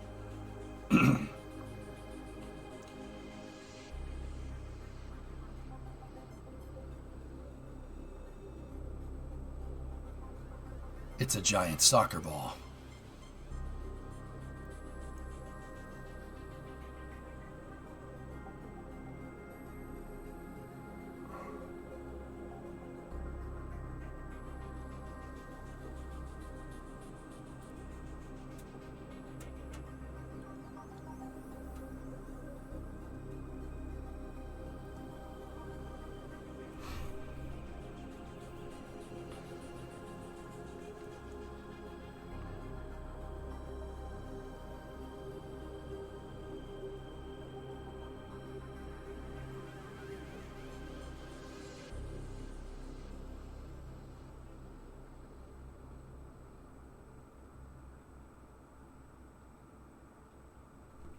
that's complicated. That's complicated, but I like the idea. Mass production of individual segments. It's pretty cool. It's pretty awesome. Hey, I found a cool angle of the Ghost G failure from 1986 that compares insanely well to the Alpha video. Is that the one where the center engine decided to not work anymore and it flipped around and the payload fairing obliterated itself, Vulcan? That project got greenlit from NASA. Yeah, that's pretty rad, man. Yeah, the RS-27 deleted itself. Yeah, delete rs27.exe. Okay, that's fine.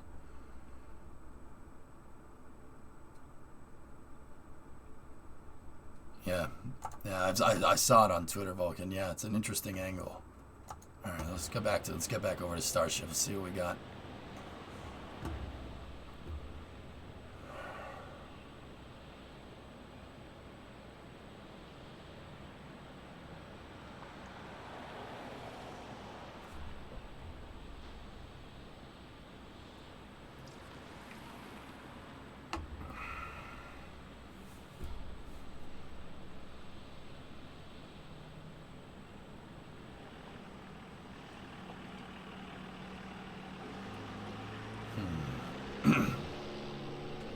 Look, guys, heat shield. They put a heat shield down here to protect to keep the turbine machinery cool from the heat from the rocket engines. You see that? Do private space companies share their research with the rest of the space community?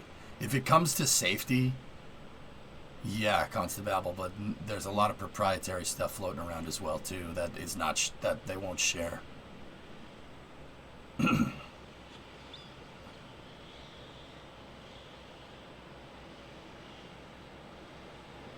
I can't believe this place exists. Look, they installed the pulley on the chopsticks. See that?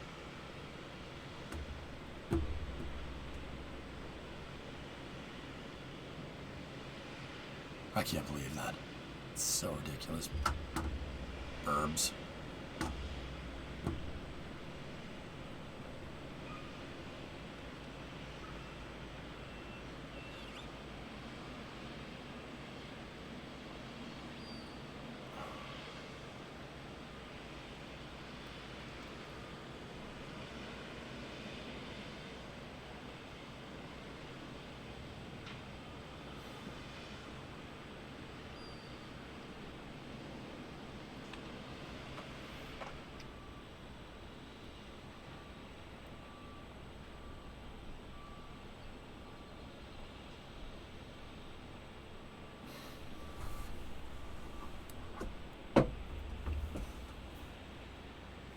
Stonks, Forge.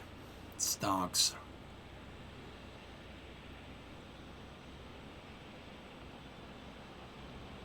Why is Booster 3 just there? I think they started scrapping it and then said, nah, whatever. Just leave it. We got other things to do. Wouldn't those tiles absorb a lot of radiation or heat in space? Sure they would, Pink. Heat, yes. Radiation, not so much. But it does depend on where Starship is going.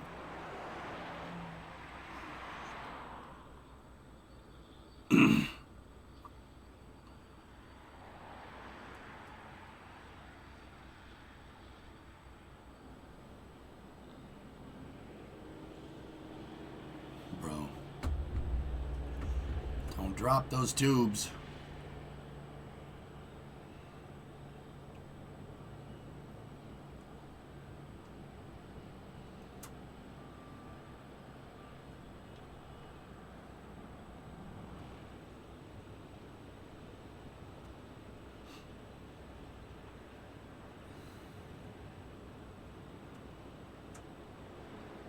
Bro, make sure you don't hit anybody's car. Jeez.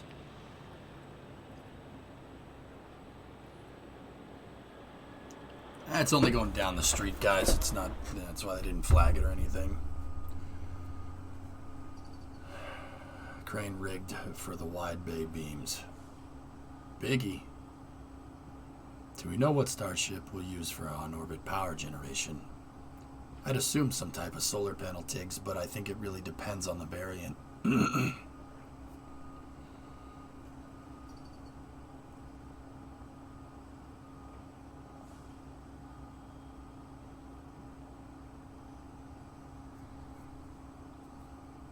Like, for the ones that are just going to go up and refuel, they're not going to be up there for a long period of time. I would opt for a fuel cell. But that's just me. I mean, maybe they'll do something like ULA and have an auxiliary power unit that uses ullage propellants. The giant fan arrays like they had on the original ITS renders. Yeah.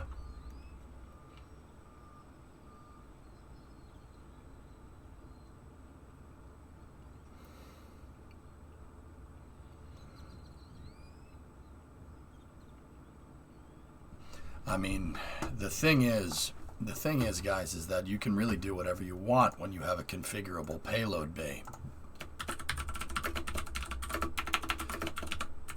The shuttle, for instance, ran on fuel cells, right? The shuttle ran on a bunch of fuel cells, but that there was missions where they did put a solar panel inside of the space shuttle's payload bay. They did it to test out what would eventually become the ISS solar panel design. Let me take a look. Let me see if I can find a picture.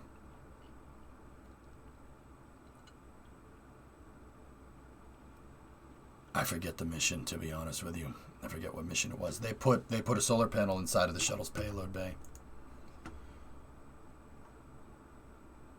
And they deployed it, and the shuttle tapped into some solar power temporarily, but it was in the payload bay. I mean, that's what the X-37 does, too. The X-37 has a fold-out solar array like that folds in and out of the payload bay. So Starship has a payload. Long story short, the payload bay basically, you know, Tiggs will make it configurable for whatever.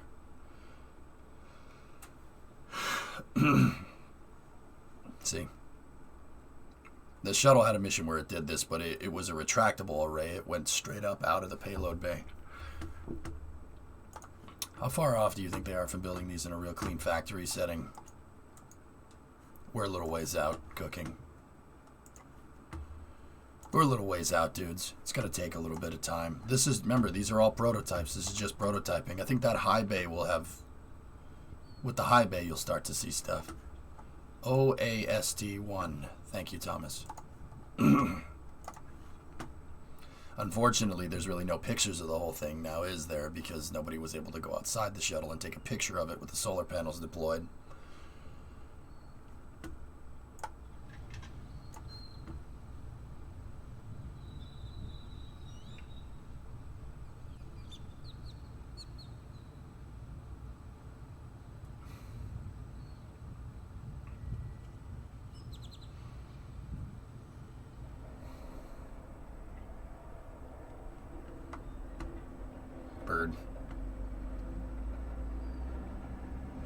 Oh, that reminds me. You guys, just on a quick side note, you guys want to hear something funny? Drummer was uploading one of the VODs to YouTube and it got claimed. Somebody claimed one of the VODs on YouTube.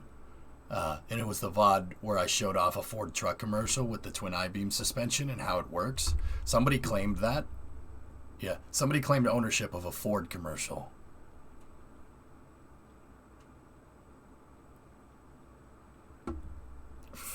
Just thought I'd let you know. Was it Ford? No. No, it wasn't Ford. Yeah. Somebody claimed ownership of a Ford commercial. It was on YouTube, though, so I don't really care. But, yeah. Somebody's like, nope, that's mine. That's my commercial. I copyrighted this Ford commercial. I'm like, dude, you're a friggin' clown. Wow. Imagine being you. That must really suck.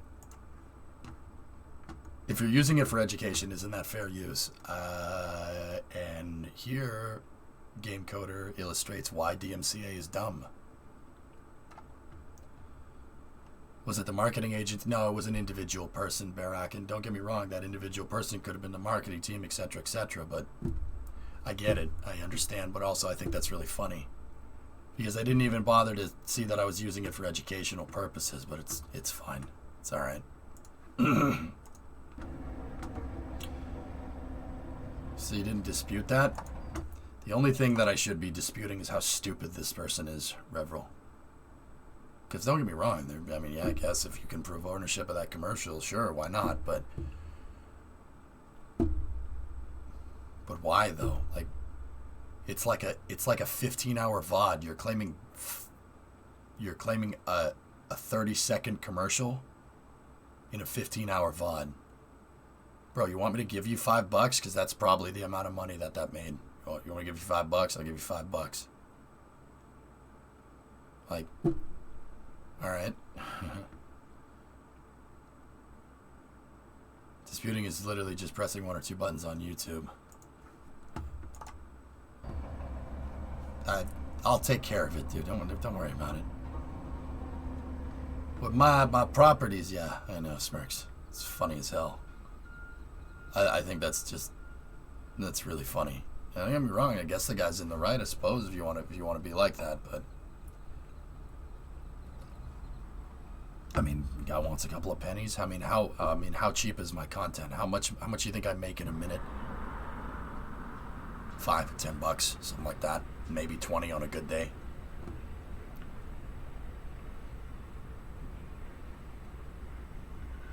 And don't get me wrong, guys. Like for all the problem solvers in chat, like I'm taking care of it. Don't worry about it. The whole point isn't to whine about copy strike. I just think it's funny that somebody claimed a Ford commercial. That's really, really frigging funny to me. Yeah, $20 a minute. I wish, Smirks.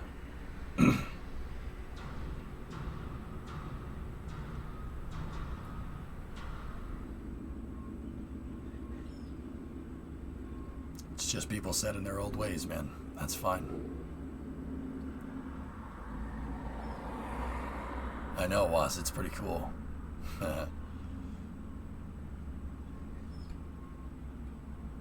Forget about it. I took care of it already. That's right, man. It's crazy how deep of a voice, how your deep voice can change things, dude.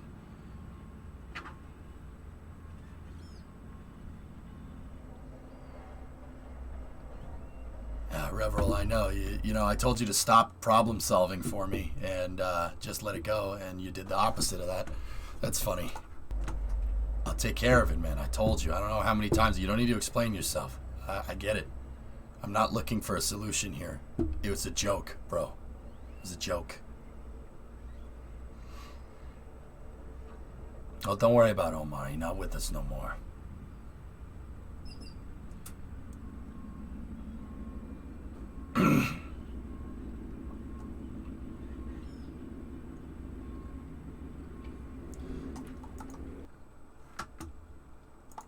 Is most of your audience people who follow space Twitch engineers?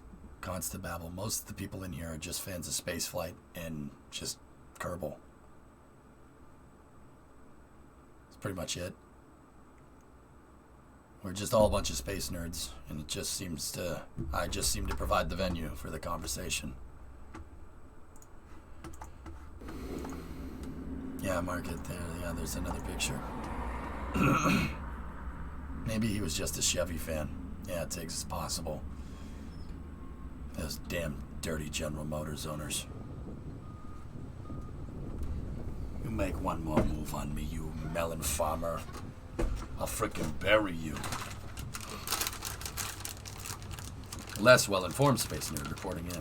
I love these space news. Thanks, RT. That's cool. I guess as fans, you pick up a lot more than you watch. Yeah, something like that. Venado. Hello, it's me, Swishio. I've been kind of suspended on my main.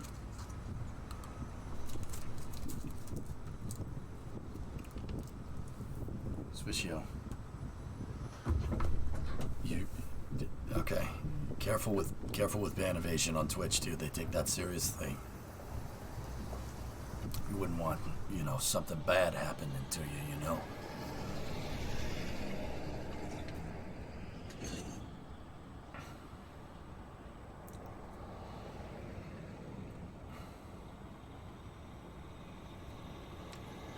I'm not streaming. Okay, I see you missed the point completely, but that's cool.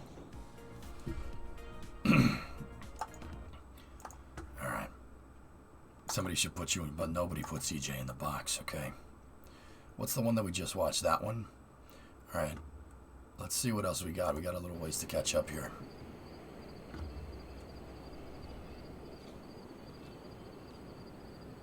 Either way, Swishio, thanks for watching, man. Wonder if there's a whole team of technical writer for your very particular set of skills. Nice. Doesn't look like you're subbed to their channel there, EJ. You're very keen-eyed, aren't you, Peg? You got me. Why the hell would I log into my YouTube account on this computer? What are you, crazy?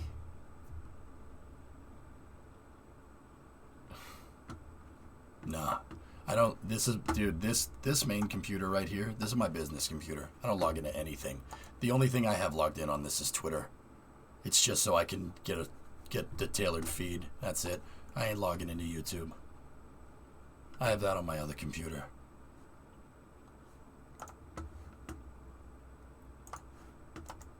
SpaceX works 24 hours a day, 3 8-hour shifts, Chaos, first, second, third shift. Yeah, man. Never stops.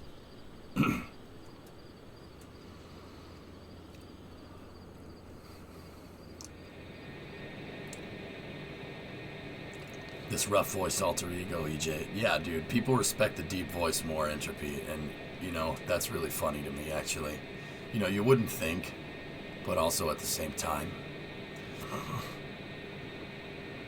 Like, don't get me wrong, I could probably talk in my normal voice at this point, and it really wouldn't be a big deal, but I have to try to do that. This is just what the regular voice is.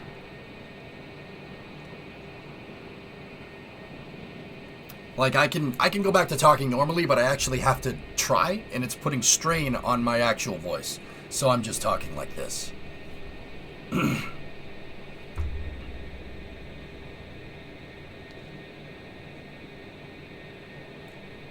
You know, that was actually really weird hearing this, but I really need to stop, because this actually I can feel that talking normally right now is really, really messing something up. So I'm just going to go back to talking like this for now, okay? Oh. Yeah, let's not do that. That's actually putting strain on it. For the people that don't know, if you're wondering, I lost my voice from screaming at the Red Sox game last week. That, coupled with some long Space News streams, really screwed me up. Yeah, so I'm just kind of taking it a little bit easy, okay?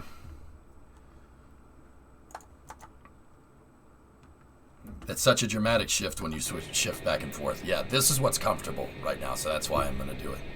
Dark mode, EJ. That's right. Do you think the screaming helped, though? No, Const, it absolutely frigging didn't. Yeah, see? These are the welds. This is a super heavy aft bulkhead. These are all they notice that they bracketed out. They bracketed out where all the pipes come through. Const, no, it didn't help the Red Sox. They got smoked. Welcome to the dark side of the Force. Yeah. When did we go to a pack a day? When I was screaming in agony while I watched my Red Sox get murdered.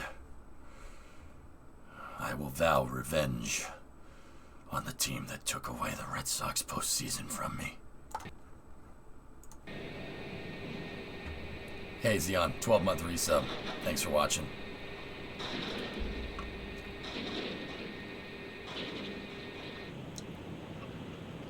Yeah, triple, right? What are those holes for? Artsy, these? You talking about these guys? Take a guess. What do you think those holes are for? You ever scream at rocket launches? Yes, it's happened. What do you think? Apparently, both you their 12-hour shifts, 4 days on, 3 days off, 3 days on, 4 days. So 4 shifts make 24/7. Shift changes 6 a.m. to 6 p.m. Interesting. So it's different than Hawthorne. Artsy, what do you think, dude?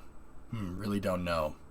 Why would there... So you know that this is the bottom of a fuel tank, right? This piece is the bottom of a fuel tank. It's the bottom of the liquid oxygen fuel tank. Why would you have holes in a fuel tank? Think about it. I'm serious. Just talk through it. It's obvious. This isn't a trick question. Why would you put holes in the fuel tank? Speed holes. That's right. They ain't windows. No, they're not windows. To get the fuel out. There you go. How many engines are at the bottom of a booster? 30 plus engines on the newer versions. 30 engines. So you're going to need a lot of holes for all those engines. That's what these are. There's a thrust plate down here that carries the load from the inner engines, and then these engines are mounted on the sides here. And these right here are a reinforced bracket. That's what I mean about welding these stars in, these ninja stars. They welded those in because they don't want deformation around this, okay? Because what happens if you took a piece of paper, right, and you punched a hole in that piece of paper? Like a big hole. I'm talking like a golf ball sized hole. And then you did this with the paper. It'll still bend, right? Right? But if you took a piece of construction paper, right, and you made that in a star pattern, and you glued the two pieces of paper together with the construction paper and the regular paper, you couldn't do this anymore, right? Same thing. They put those stars in there to be able to make it so it doesn't warp. Now, why is it going to warp? What do you mean warping? What? Well, the thing is that down here, so we're looking at it upside down. The engines would be mounted here, and the nozzles are facing that way. So up here in this area, it gets really, really freaking hot. And this metal, being the bottom of a fuel tank, Artsy, is going to be cold, extremely freaking cold on one side, and extremely hot on the other side. So that thermal differential right there can warp stuff. It can screw stuff up. That's why this thing is so ridiculously. I mean, look at how many. Look at there's gussets on it everywhere. Look at all of it. Look at all the welding. Look at how beefy this thing is. I bet you this thing could withstand. You could put like 1 million pound weight on this thing, it'd be fine. Seriously, because if you put 1 million pounds of stuff on this, like on the top of this, it'd probably hold up just fine. Because it's designed to handle like 20, 30 Raptors. That's way more than 1 million pounds of force, easily. You called the pressure thing, yeah? What do you mean? What do you mean, Swish? So those are, long story short, Artsy, those are fuel lines and the reason why they got those ninja stars around them is because of reinforcement. Because that's a weak point. It's a weak point in a bulkhead that needs to be able to hold up a lot of rocket. Because this is the very, very bottom. And the engines are attached to it. It's part of the engine section. So one of your mom. I don't know. It could hold up Jupiter, but probably not my mom. And Hip, I'm only saying this because I have this voice. You ever talk about my mother again, I'm going to find you.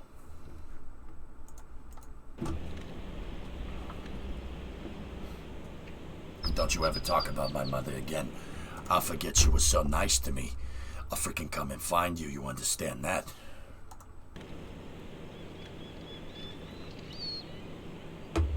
Actually, my mom would probably go. I mean, my mom's Italian. She'll come and find you. She'll do it herself. You don't even need me. I have a very specific set of skills. Skills that I've acquired over a very long career. If you let my daughter go, I will not find you. I will not pursue you, but if you don't, I will find you, and I'll kill you. Good luck. Yeah, I do. Jeez, she felt funny. Francis, you really ought to see somebody.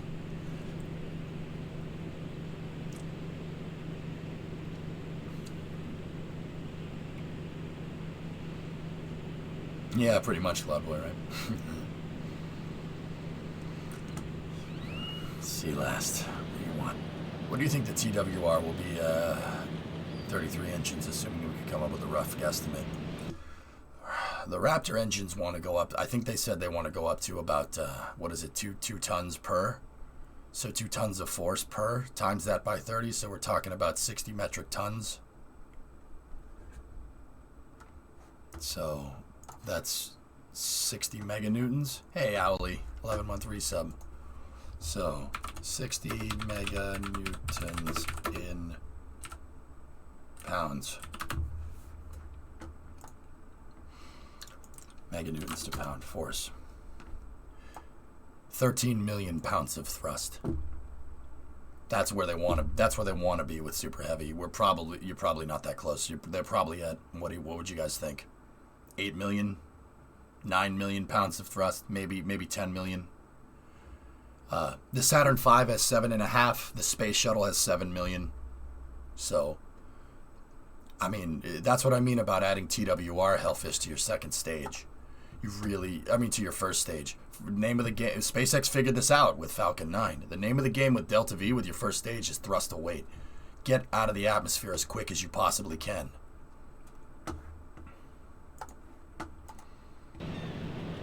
$230 tons per engine. Jesus Christ. It's not 2 tons, 200, excuse me, entropy, but yeah, still, that math still holds up. I used the right formula. Got the right answer, used the wrong formula. How much does SLS have? 35 meganewtons of thrust, Ryan. So a little above 7.5 million pounds. It's a little bit more powerful lift-off thrust than the Saturn V, but that's because you're using solid rocket boosters. See, shuttle and SLS are the same way. Get out of the atmosphere as quick as you can without liquefying the payload. That's how rockets work, man. That's why even today rockets still have a pretty rough ride into space. Do you think that they'll need less Raptors with 2.0? No. More Raptors, more thrust. Like I said, a lot of people say SpaceX is playing KSP in real life. More boosters. More boosters, more struts.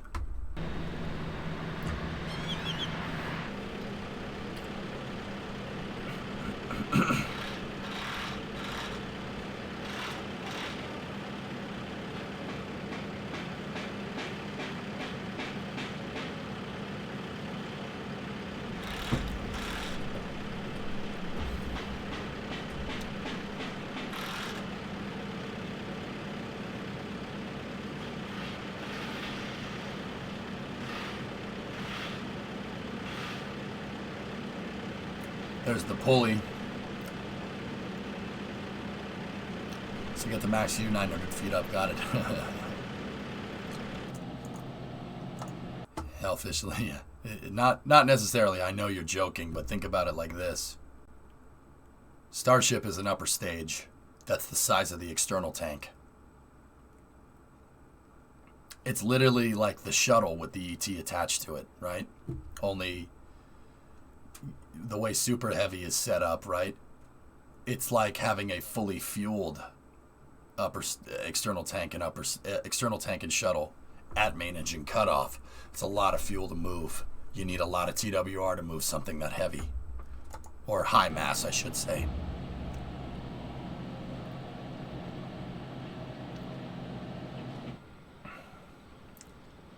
That's a big pulley for sure.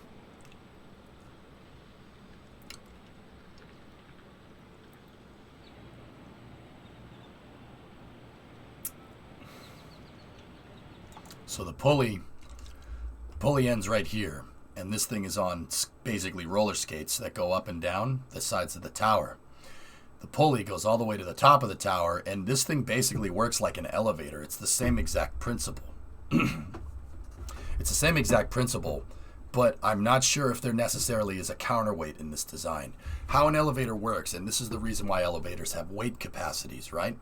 You have your elevator, and then there's a powered pulley at the top. So there's a motor at the top, and then you have a counterweight, all right? And all the pulley does is just move this back and forth. If the elevator mass outweighs the counterweight, then you're putting strain on the motor. That's why elevators have weight limits, because it's hard to move. You want these to be relatively about the same, the counterweight and the elevator to be the same mass. I'm not necessarily sure that that Starship is going to use this type of design. The reason why is because this thing is going to be catching boosters. The less equipment that you can have up the orbital launch tower, the better. You want to keep your equipment low, and you want to keep it away from the part where it gets hot. So I don't know if SpaceX is incorporating some type of counterweight in their design, or if they're just going for straight motor function. I know that these motors were lifted off of an oil rig where you don't really have the benefit of having a counterweight. So they could just be going straight pulley over the top down to here from these big freaking motors. You can literally see one of them right there. See the pulley from one of them? It's freaking huge. I mean, look at it next to the handrail. It's gigantic. So I don't think they're going to go with a counterweight system in this particular regard. I think they're just going to go straight motor. Some big Tesla motors, dude. These are way bigger than Tesla motors. These are bigger than a Tesla, Shadow. They're not. They're lifted off of an oil rig. I have a theory that SpaceX took them off the oil rigs that they're taking apart. But that's theory crafting. I don't know. And here, check it out. You can see the fuel lines for the super heavy umbilical right there. Pretty crazy, right? Real question. How detrimental is salt spray? Claude Voy, it really only impacts the welds when it comes to stainless steel. Because when you weld stainless steel, especially if you tip or TIG weld it, you're introducing new material into the design. When you're introducing new material into the design, when you're introducing new material into the design, it can molecularly change the metal, i.e. they have a feed rod, right, with a tungsten tip welder, right? And it's all automated, don't get me wrong. But when you introduce new weld, especially when you're welding stainless steel, it's really easy to have that weld get contaminated. Stainless steel is very difficult to weld. SpaceX figured that out by having a couple of prototypes blow up on the launch pad, right? Remember? So, in terms of regular steel, I don't think you necessarily have to be worried. Like with the pad, it's gonna rust. The pad's gonna need regular maintenance, but they're gonna be launching a lot from it, so it'll see that regular maintenance. It's not an issue. I'd be much more worried about birds landing on the pad and stuff, because that's gonna piss off the animal people, and that's rightly so. They have that problem down at Kennedy as well. In Kennedy, birds keep landing in the launch pads and stuff and trying to make nests in there. Yeah, that's not a good idea because they pick at wires and stuff. Yeah, amongst other things, and they poop on stuff, etc., etc. I mean, it's basically it's a launch pad. It's not a wildlife habitat. That's next to it, right?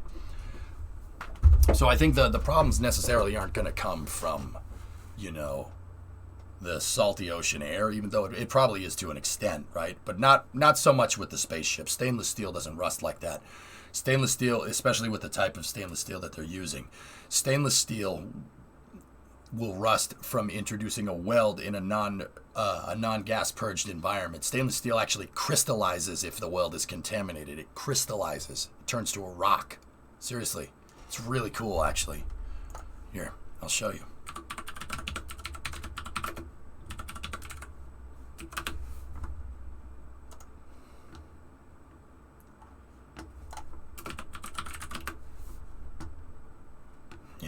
Let's see if I can find it.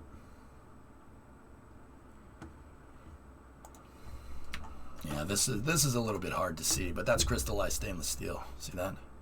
When you weld without the backing gas, which is the problem that they had. That's why they had to move the welding inside of those tents. That's crystallized stainless steel. You know what the crazy part of this is? That's the back of the weld. The weld is on the other side. See that? It's the back of the weld. If you don't back purge correctly, you introduce contaminants into a stainless steel welded design. Look, here's a better picture of it. Look, see? Crystallized. Yeah, that's weak. That is a weak point now. That's a structural weak point. See that?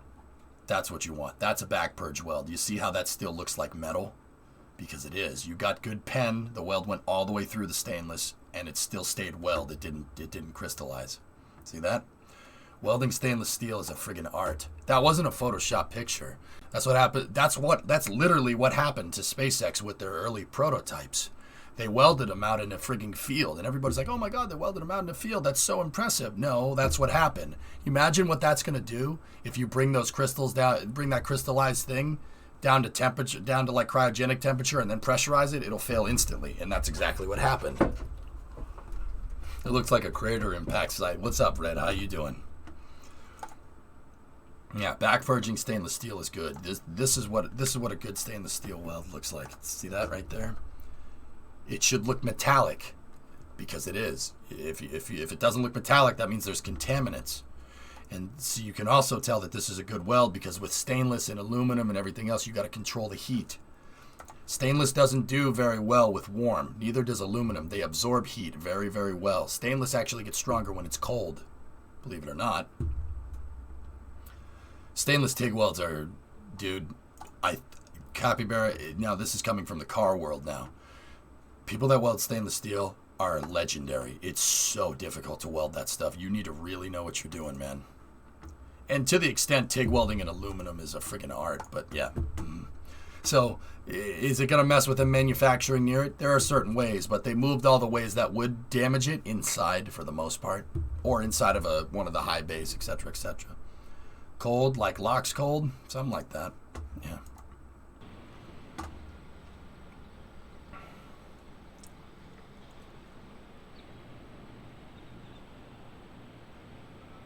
Hey, Jensen, 36-month resub. Thank you very much, dude. That pulley is chonked, dude. Look at that thing. Holy crap.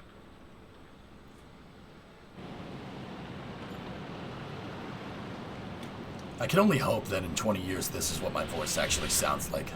This is awesome. Such a cool voice, man. But it probably won't. How's things? I lost my voice from screaming at the Red Sox too much last week, Red. But other than that, I'm alright.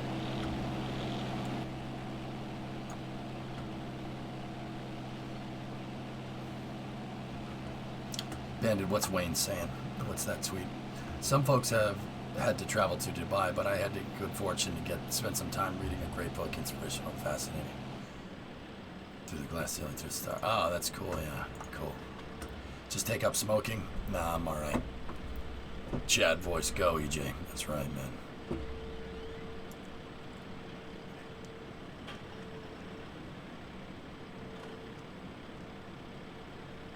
Ugh. What's up, 95?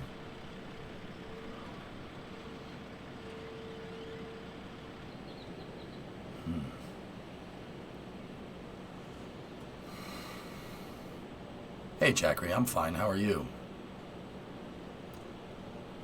Can I go back a little bit, fellas? I need to see what that truck was offloading. What are they offloading into the, into this?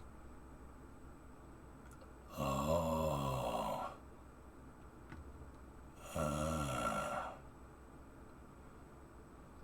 They're offloading locks, baby. Oh, yes. Loxygen. Nice. 1987 Buick LeSabre and iRacing. Oh, cool, Bandit. Seeing Ricardo drive around the 84 Wrangler number 3 car made me really happy, dude.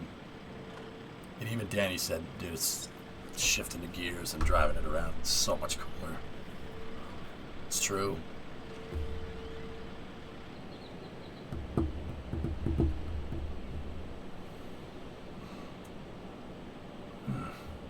Warm honey tea for the throat. Yep. Something like that. Sir, I'm trying to sneak around. Leave me the hell alone.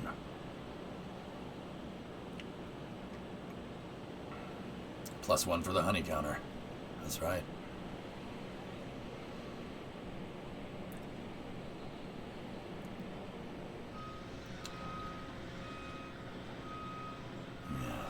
I wonder if those tiles fell off or if they just weren't installed. See all those down there? I sound like Master Chief. How much firepower is it going to take to crack one of the thermal housings? Maybe a well-placed grenade or something. They weren't there to begin with. Thank you, Thomas. +1 for not giving you advice. Do what you... Yeah, nah, they only trying to help, brother. It's all good. There's the heat shield. See the cutouts for the heat shield? That's to keep the turbine machinery on the rocket engines away from the nozzles. Now, red means good. Red's a buddy of mine, predominant. It's all good. All good, my dude.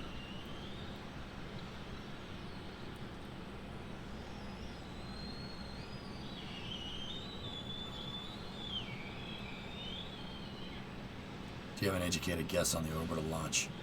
Elon himself has said it could be as early as next month.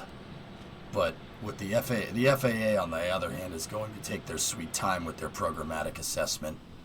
So, Kaylee, I would say by end of the year or early January.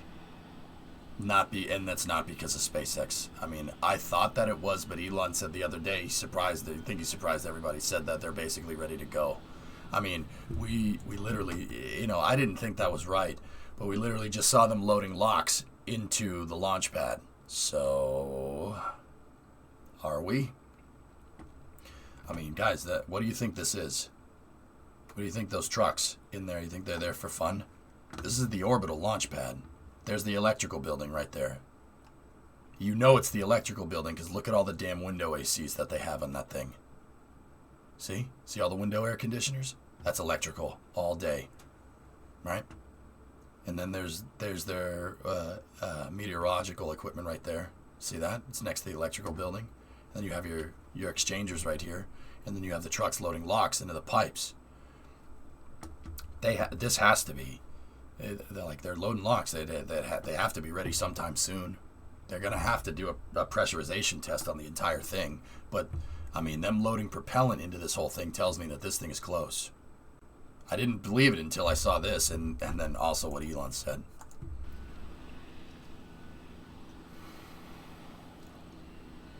Why do they need the FAA assessment now when they were able to launch the previous prototypes earlier? Well, Jock, in 2018, we basically changed the way that we regulate rocket launches over here now. The old way, you had to go through a bunch of different agencies. You had to go to this guy, you had to go to this guy, you had to go to this guy, you had to this guy. They basically changed the laws a number of years ago. And the laws that they changed was basically, they didn't deregulate anything, but they consolidated all the places that you have to go to send something in space. They basically, the easy way to say it is that they made launching rockets like launching airplanes, just another routine thing to do. And because they did that, they put all the regulatory stuff. You still need to do the same amount of things before you want to launch something into space, but it's all under one roof. It's all under the FAA. They shifted basically regulations of doing launch operations in the U.S. to the Federal Aviation Administration. Previously, it was done by the Eastern Testing Range, a little bit of the FAA, a little bit of the FCC, a little bit of the NOAA. Depending on the mission, you talk to NASA, you talk to the EPA, blah, blah, blah, blah, blah, blah, blah. Now it's all under one roof. Now, don't get me wrong, the FAA, they also introduced streamlined mandates here to be able to do rapid prototyping, like how you would rapidly prototype an airplane. When a new airplane is tested, you don't send it up, you fly it around for an hour, and then you land it, and then you don't do it for like another 6 years, right? It's not like that. They are constantly doing test flights with airplanes, constantly rolling out new stuff, constantly testing everything, not to mention test flying all the planes that come off the assembly line, right? So they've streamlined it and changed it a little bit to be able to allow for rapid prototyping, similar, more close to the aviation industry.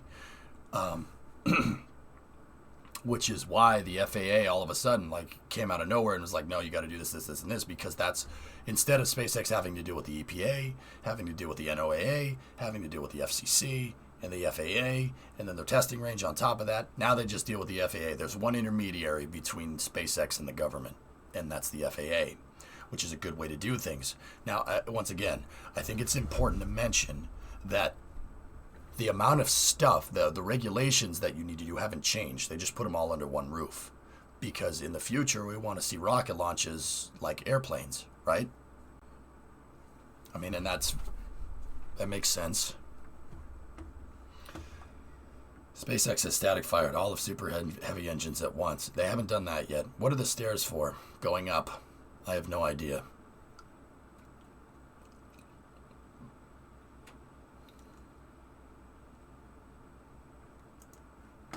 Rockets like planes, please. Indeed, Matt. So, Matt, when you're proposing? No, not to me.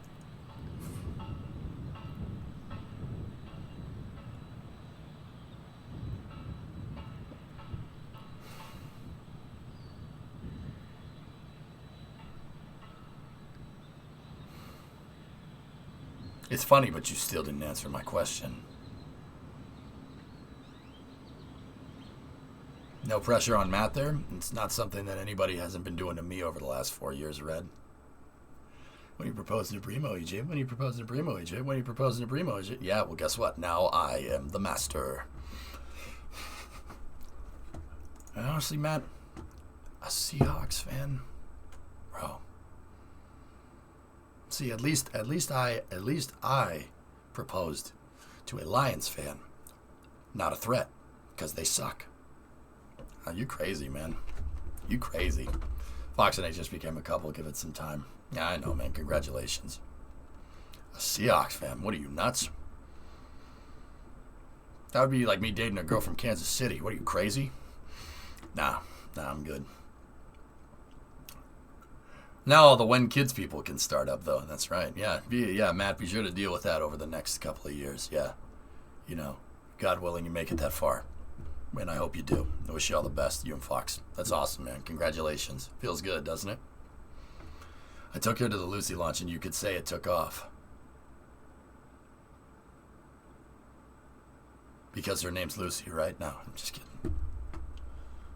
Wait, you launched her into space? Man, you really must not like each other. No, I'm just kidding. Sorry. Congratulations, buddy. Wrong. Now Brimo is the master. Yeah, whatever. She can keep supporting crappy hockey and football teams. It's fine. Anyway, congratulations, buddy. It's good to see you. Come a long way. Come a long way since 2014, huh? Strange journey.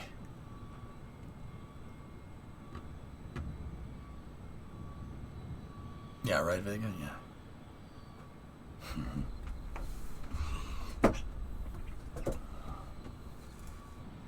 Well, give her all my best, please. And I hope you guys go far. You guys seem very cute together. I'm serious. Good for you.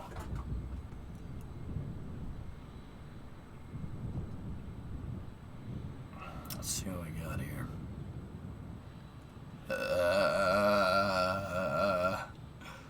Man, that's just strange to see, huh?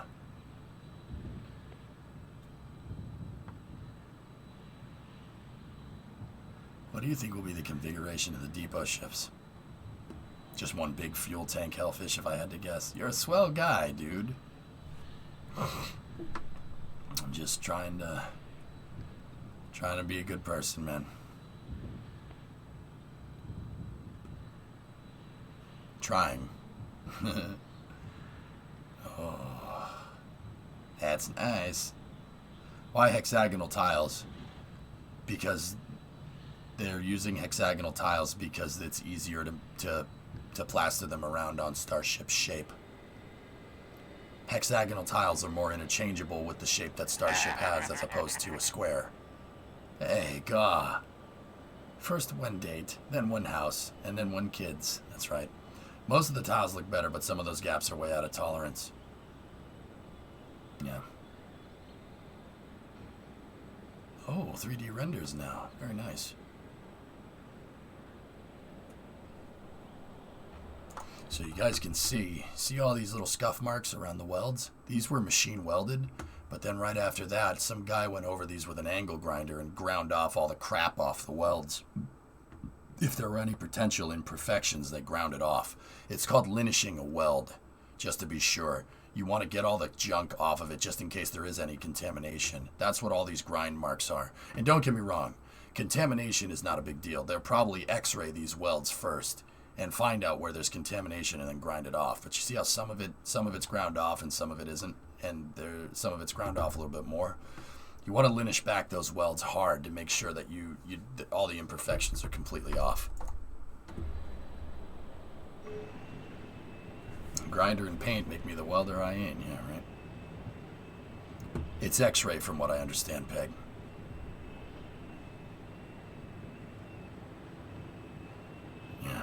Yeah, I know, apatoxin, right? I'm that guy. Hey, you want to do this for your career. You want to be stuck in the minor leagues the entire time. Keep doing what you're doing. But if you want to join up into the big leagues, you're gonna need me. What, like that? Is that what you're looking for? Yep. Cook arms do the weld and X-ray tradesmen go back over them. Mm-hmm. Dodge. There's a new thrust puck right there. One-piece machine billet. Unbelievable. Holy crap, that's cool.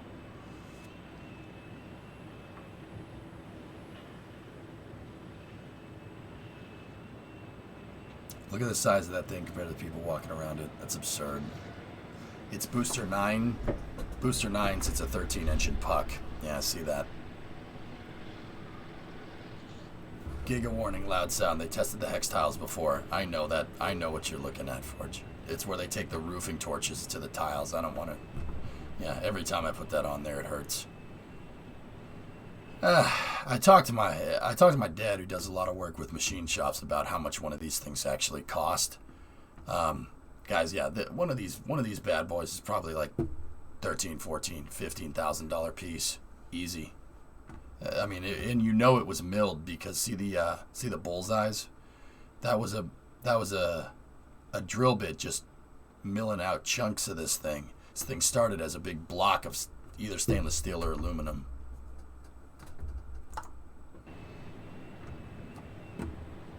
I can't get over how everything you're saying sounds dramatic. Thank you. It's definitely stainless.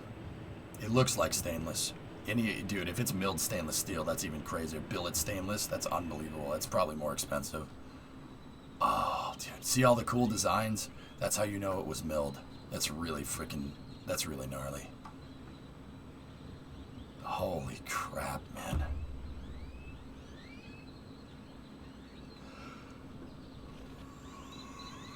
Raptors aren't hot enough to test the tiles, Hellfish, believe it or not.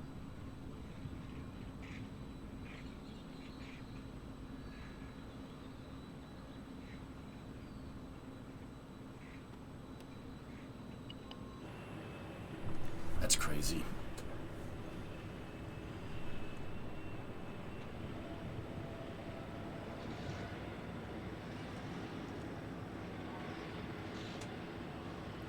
It's coming back, Jay. It's coming back, Dave. These are done in a massive mill in Hawthorne. Not sure how they get the billet. I don't know. Привет, Vasya. Is your voice still dead after the game? Nah.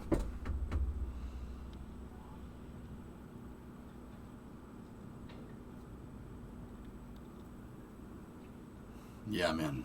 It's pretty screwed. But it is coming back. So, like, alright. I'll do it again just because people find it funny. I can talk in my regular voice. It's fine. I can talk in my regular voice, totally okay. But it hurts when I do that. I can tell I'm putting strain on my voice doing that, so I'm not going to do it anymore. For now, at least, until we get back to normal.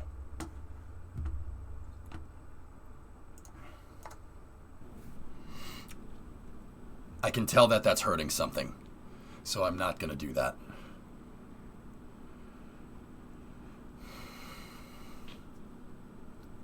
Got to take care of those vocal cords. I'm sorry, Matt. I screamed at the Red Sox choked, man. They choked really bad. Matt, you know when your team's doing really good and then they get one bad call and they're not the same after that bad call. It's not the same. You know that call is in their heads. That's what happened to the Red Sox.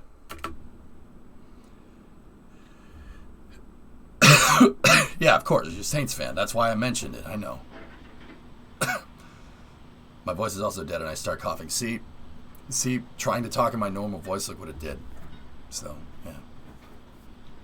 A lot of people do like the gruff. I mean, just start talking like this from now on, for the time being. Yes, these are in fact tubes. Scott bought some stainless steel tubes. I have to tell you what the frick you can do with the stainless steel tube. Stainless.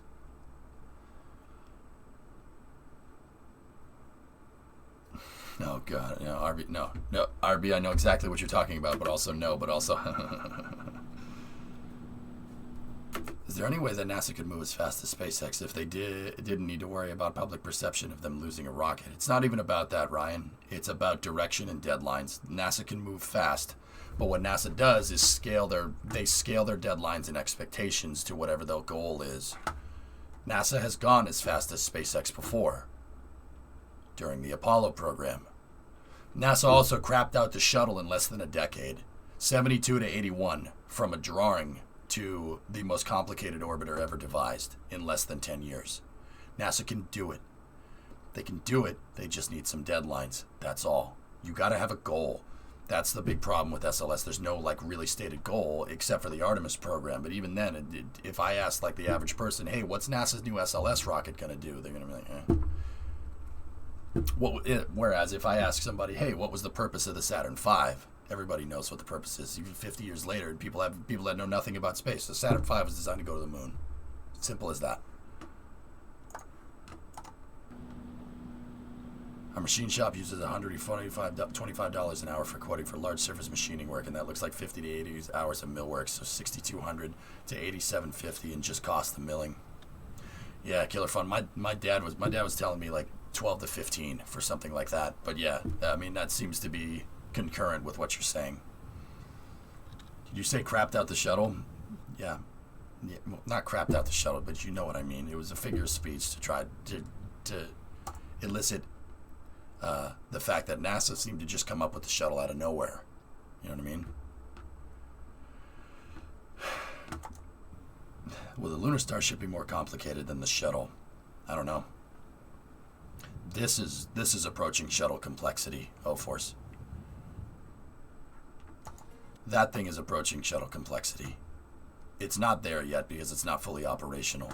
But a fully operational starship that moves people and cargo into space is going to be more complicated than the space shuttle, I think. It's more, I mean, just look at Starship as a stacked vehicle. It's more complex than the space shuttle. Space shuttle had a much simpler first stage. Much simpler. Solid rocket boosters, nobody can sit here and tell me that solid rocket boosters are more complicated than that thing. Not this one, that one.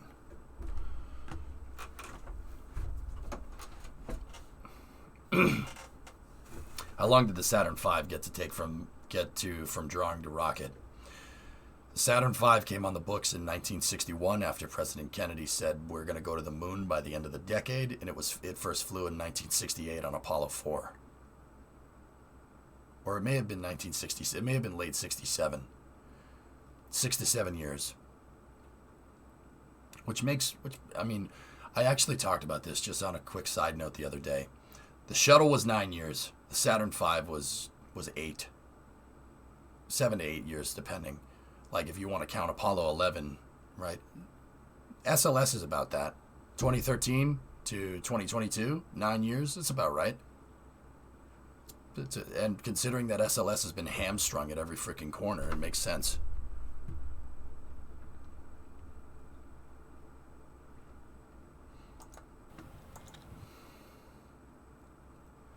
If anyone hasn't seen it from the Earth to the Moon, it's very worth it. Yeah, Matt, Spider is my favorite episode from that. You remember what the guy said about Spider?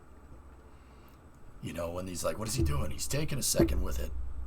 You know, that Apollo, the lander, it's not just the lander. It has the soul of everyone that worked on it. It's embodied in the vehicle, right? Matt, that's how I think about mechanical equipment. All the people that needed to come together to make one of my trucks, to make the car, to make the Mustang. Their souls are imprinted on the vehicle. And don't get me wrong, this is not a scientific thing. This is more of a faith type thing, I guess. That's how I look at that equipment. All the things that needed to go right. All the people that worked on this. How many hands have touched my truck when it was on the assembly line being built? Not millions, hundreds, thousands. How many people did it take to do out all the engineering? To get the wheel bearings to work correctly, to make sure the tires don't fall off, even though some dingbat's going to drive it across the road and it's still going to happen, right? To get the drive shaft to be able to do what it does, the ring, the pinion gear, the carrier, the spider gears, the engine, everything. The souls of all the people that designed and built that truck are in that truck. That's how I look at it. It's just like the Spider episode From the Earth to the Moon. That's how I look at mechanical equipment. And the finished product is a work of art. That's right. We take for granted how mechanical equipment, the car, motorcycle. How many years of time did it take to get that thing to work correctly, to get it right? How many things had to go right to get that vehicle into your hands and you drive it around? And people just take that for granted to me. That seems very strange. One of the most humbling experience in your life was a recent tour at Johnson down in Houston and walked underneath the Saturn V. It's big, dude. It's bigger than you think. I'd have to say the complexity depends on the domain. More complicated vehicle, perhaps not. More complex operations, absolutely. Yeah, Rocket Guy, I know the metric for it is a little weird, but I didn't say that Starship's probably a simpler design than the Space Shuttle. But the fact that Starship's supposed to do what the Space Shuttle was supposed to do, like fly once a week or even once a day, makes up that's probably the most operationally complex vehicle around. You're moving it around. I agree with you on that one. I know that's not the point, but if one SRB ignited and the other one did it, the shuttle was screwed. If one Raptor avoided itself, everything will be fine. Yeah. Yeah, but you got to remember, Swishio, that SRBs have two moving parts. The igniter and the gimbal, and that's about it.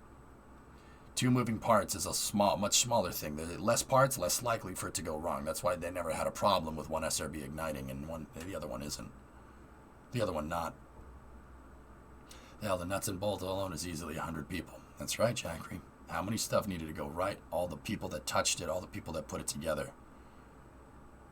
Confirmed. EJ believes in the Omnissiah. You know. I prefer the tech gods of Mars. If we're gonna go with our sci-fi deity. Yeah, Vega. She's big, isn't she? She's a big one. All the time, all the effort, all the work. That's why when I'll see a truck or a train driving around down the road, and it makes me happy. Like, I get as elated as a child, right? And that's not because her dirt truck. It makes me a lot happier, and I appreciate it a lot more as an adult because I know what it takes. I know what it takes to make something like that. I know what it takes to put something like that together. I've been immersed in this environment of space flight and mechanics for way too long. You know what it took to put that stupid thing together. You know what it took to engineer it and design it, and all the things that could friggin' go wrong, all the things that friggin' went right. Like, everything. And spacecraft is like the ultimate manifestation of that. How many things needed to go right to get Starship to do that? It's absurd. Like, when I was younger and I saw rockets fly around and airplanes fly around, I was mesmerized by how they worked. Like, how is that doing that? That's so ridiculous.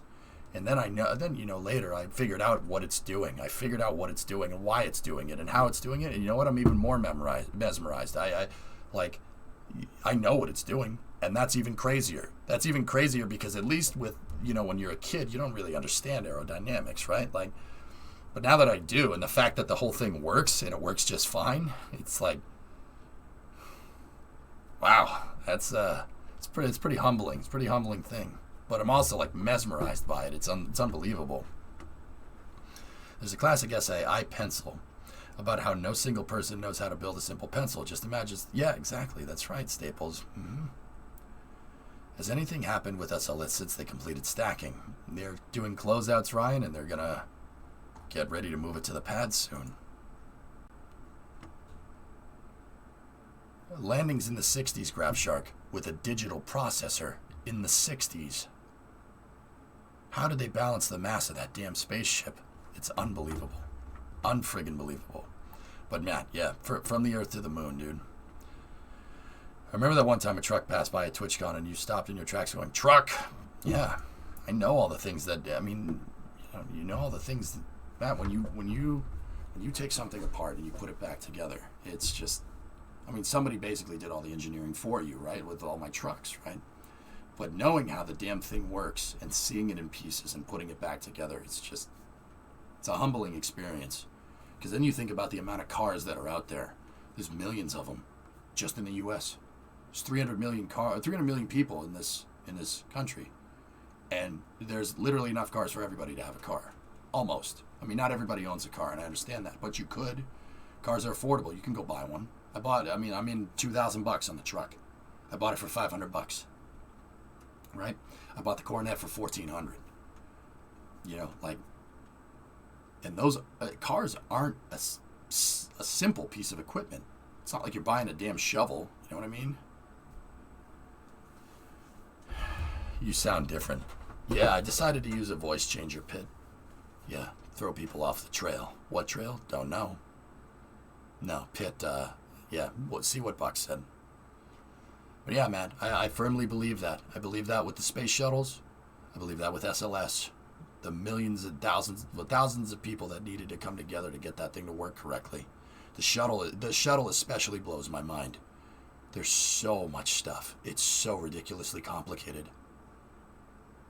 And for the amount of things that did go wrong in the shuttle program, like, he had some issues with the O-rings. I still think the O-rings are working as advertised, but that's another story.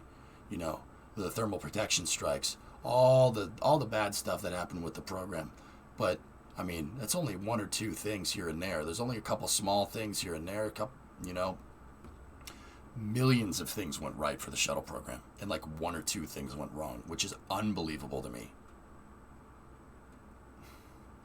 When do you think 20 will launch? Elijah, it's either going to be sometime at the end of this year or early next year, if I had to guess. It's pending regulatory approval. Yeah, Phil, it's incredible considering how many parts there were, how much stuff needs to go exactly right. It's unbelievable. And it's going to be unbelievable when Starship flies too. That's what I love about the local rocket builder AFA in Germany. They work together with tons of car suppliers to make rocket production as cheap as cars. Yep. Yeah, Ram Shark, yeah. It's crazy. We have a supercomputer cluster on campus everybody's using for FEA sims on the most menial structures. You adapt to what you have, but it's nothing short of a marvel that they did what they did. Yeah, shuttle was designed on paper.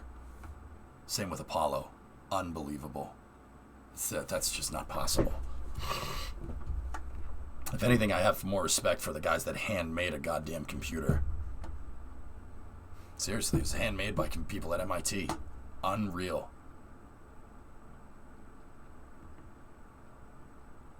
You want to run a script on an early computer? You punch a bunch of holes in a card and you put it in the computer.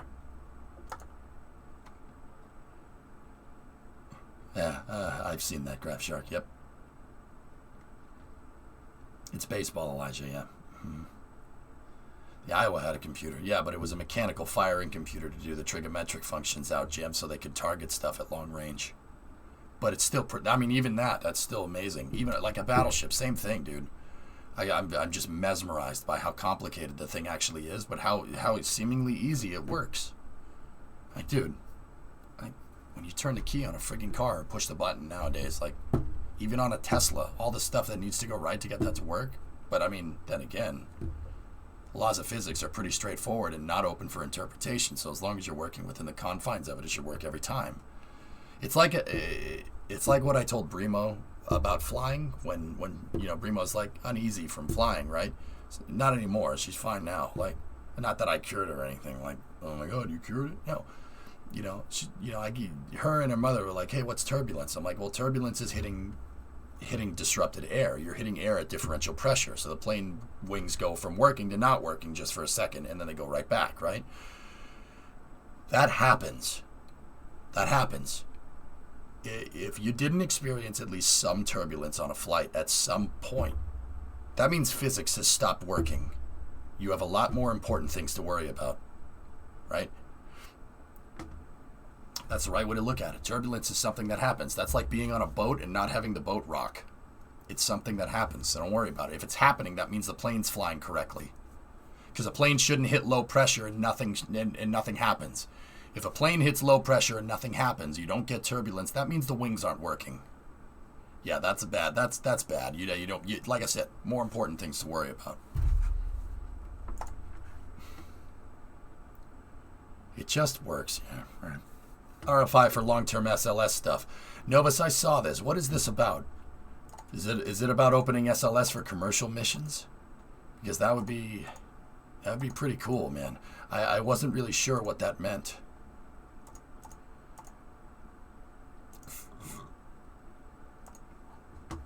See the limitations of their calculation is the sheer magnitude of their safety factors. The mobile launcher structure, massive stringers and support braces. Yep. Yeah, right. That's crazy. You saying physics has stopped working and you having a lot more to worry about in that voice. I know, it's funny, right? It's almost like the normal stuff that I say is a little bit more potent with a deeper commanding voice. I don't know what that says about me, but it's about reducing the cost of manufacturing on Orion SLS and EGS. Cool. Well, I mean, Novus, this isn't anything new, though. You're going to, as you learn new stuff from making newer core stages, etc., and as you work on scaling up for perhaps, buying in bulk, you'd want to find ways to manufacture. You'd want to find ways to optimize the process, right? They did that with the shuttle, right? SpaceX did that with Falcon 9. It's not like they announced it, though.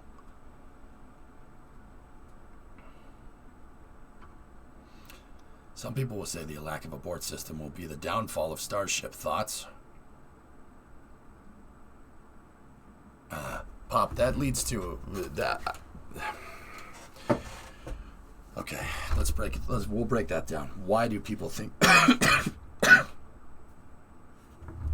why do people think a lack of abort system is going to be a problem? Let's talk it out. Why? Did you actually read what these people have to say?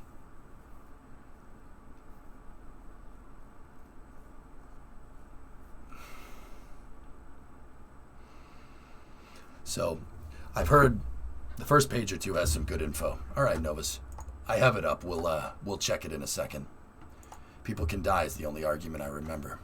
That is a very defensive way of engineering. It's a very defensive way of engineering. What do I mean by defensive way of engineering? Do you build a bigger fort or do you build a bigger trebuchet? If you build a bigger fort, what's the other guy going to do? Build a bigger trebuchet. I don't like defensive engineering like that. And spaceflight is one of the only times we ever think like that. What do you mean defensive engineering? Well, look at spaceflight's closest relative, the airline industry. Do you think that when planes were first becoming a thing, that there was an inherent risk with flying around? Once the plane takes off, both the engines fail. Is there anything you can do? No. You have altitude as your insurance, so you have some time to think about what you need to do. But it's really kind of you're screwed scenario. Look at Sully with putting that A320 down, the Miracle on the Hudson. That had no abort system. Do people say planes need parachutes now, or planes needed ejector seats for all 200 people on a plane? No. So why is flying so ridiculously safe? Flying is so ridiculously safe not because we have safety standards, but we do it a lot. That's the difference here. That's what I mean about defensive engineering. You don't plan for failure. That's not good. That's not a good way to engineer things. Don't plan on failing, because if you plan on failing, you're probably going to fail. I personally think that's a very bad way of thinking about things. That's a very defensive way of thinking about ways, and people are letting their risk aversion cloud their judgment. And once again, risk aversion is with people that talk about space flight, their risk aversion is based off of the shuttle. The shuttle didn't have an abort system, so it was dangerous. The shuttle didn't have an abort system, it was dangerous. And because it doesn't have an abort system, we probably Starship needs an abort system because you don't want to make the same mistakes as the shuttle. Understand that saying that is like saying that the Titanic is unsinkable, so we should put parachutes on a 707. Did you hear that? Well, the Titanic is unsinkable and it sank, so we should put parachutes on the 707 because I'm worried about failure. No. Real risk aversion is done with analysis. Analysis is done through data testing. Data testing is done through flying. Flying a lot, that's the way you do it. You achieve reliability through flying. The more they use Raptor engines, the more they fly Starship, the safer it's going to become, regardless of abort system. It's not like adding an abort system adds a safety measure, right? Even the people that make abort systems, even the engineered abort systems for Orion, for Dragon, for Starliner, you hear from the people that engineer them. Good. Now I hope we never use it again, right? And for the most part, you don't. Now, with that being said, there is something to say about preventative maintenance, right? The reason why the airline industry is so ridiculously safe is because it's very, very regulated. Nobody can just pop out an airline and be like, yep, I'm going to fly people around now. No. You need to hold your plane up to very, very stringent standards, all right? And holding them up to those stringent standards for reliability increases safety. That's what we got to do with Starship. If we don't do that, we're going to be doing Apollo missions for a real long time.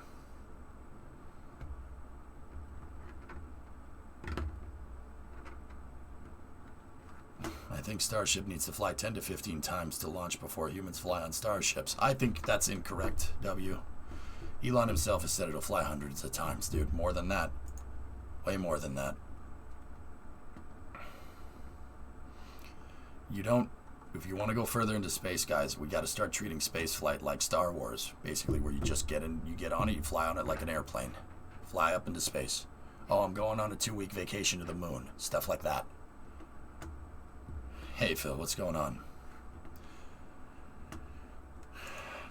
Pop, personally, I think the people that say, oh, Starship needs an abort system because it doesn't have one, and I've noticed that it doesn't have one because other rockets have one and other rockets are safer because they have abort systems, is Bush League thinking. These people have no idea what it means to engineer a reliable rocket. And honestly, everybody that said that it needs an abort system doesn't understand what the scope of the problem is. You're that, you know. Okay, so we give Starship. Let's just listen to those folks for a second. You give Starship a launch escape system. All right, that's another component that you need to look over. It's another component that needs to be tested every single time you fly. And if you're flying 1 to 2 times a day, which is what Starship plans on doing in the future, right? Not saying that that's attainable. Not saying that's ever going to happen, right? But even if you do end up doing something like that, that's another thing that's going to slow you down. Those man hours inspecting those systems, right?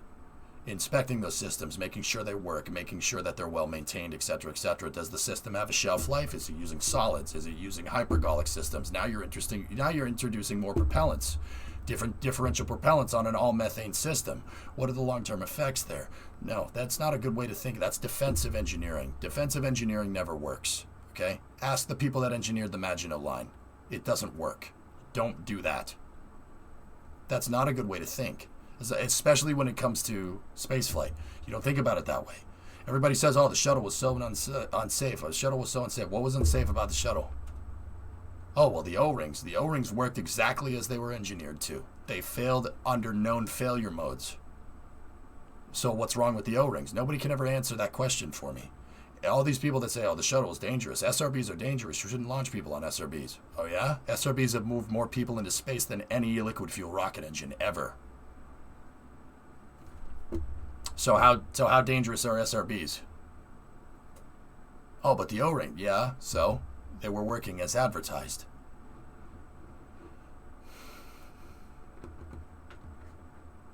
We still design around failure, but some levels of risk have to be just accepted with different systems. Yeah, entropy, that's the other thing. It's always going to be dangerous. Don't ever sit here and pretend like spaceflight is some kind of cakewalk, fucking, excuse my language, Sunday trip down to the friggin' park. No, absolutely not. It's always going to be dangerous. Space is constantly trying to kill you. At all times, it is ever persistent, black death that will come for you if you're not careful. Doesn't matter. We can make it safer, but the only way we're going to make it safer, and the only way it's going to become another means of transportation, so, i.e. spreading out in the stars like the airline industry, spreading out over the oceans 200-300 years ago, is if we make it a reliable thing. It's the only way. Thinking about it from a safety standpoint is going to lead to stagnation, just like it did with the shuttle.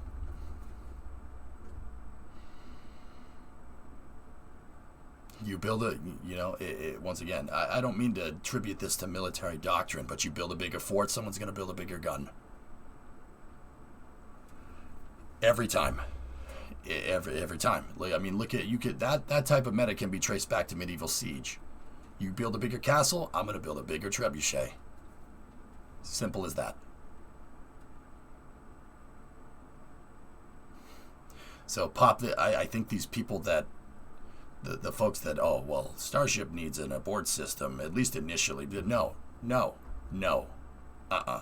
That's a bad way of looking at it. The only thing that's going to make Starship reliable is flying it a lot and having a super well understanding of how it works. Prey talked about it in chat about eliminating unknown unknowns. You do that through rapid prototyping, which is what SpaceX is doing. Hey man, it should be just a walk in the park with fairy dust and unicorns. Yeah, farm. Some, these same freaking people that say, oh, we should give it a launch abort system, right? We should give it an abort system. They're the same people that freaking, think spacecraft run on freaking hopes and dreams, bro. All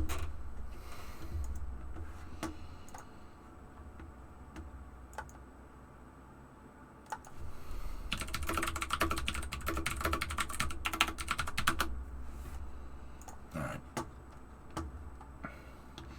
They don't do that.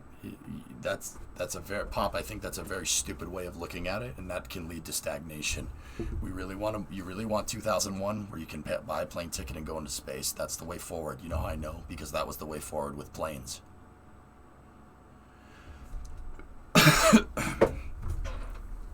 So is the real solution to the problem to make sure the failure doesn't happen in the first place with proper inspections? No. 4x3, I think with space flight, and this is one of the reasons why I'm a SpaceX fanboy, right? I'm a huge SpaceX fanboy because Elon firmly believes in trying to make the simplest thing, right? Make it simple. And now, don't get me wrong, just because it's simple doesn't mean it was easy to engineer. Elon's trying to take a task like what the space shuttle did and trying to boil it down in a crucible.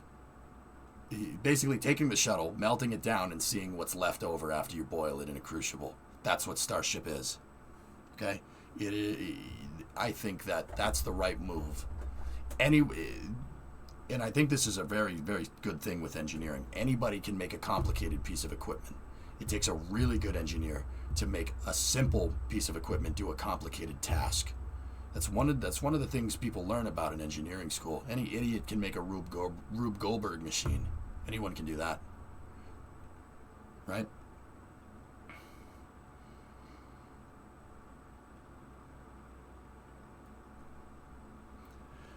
The folks that say Starship needs an abort system fundamentally don't understand what Starship is about. They're classifying Starship like they would classify any other rocket. You got to remember, that would be like saying that, a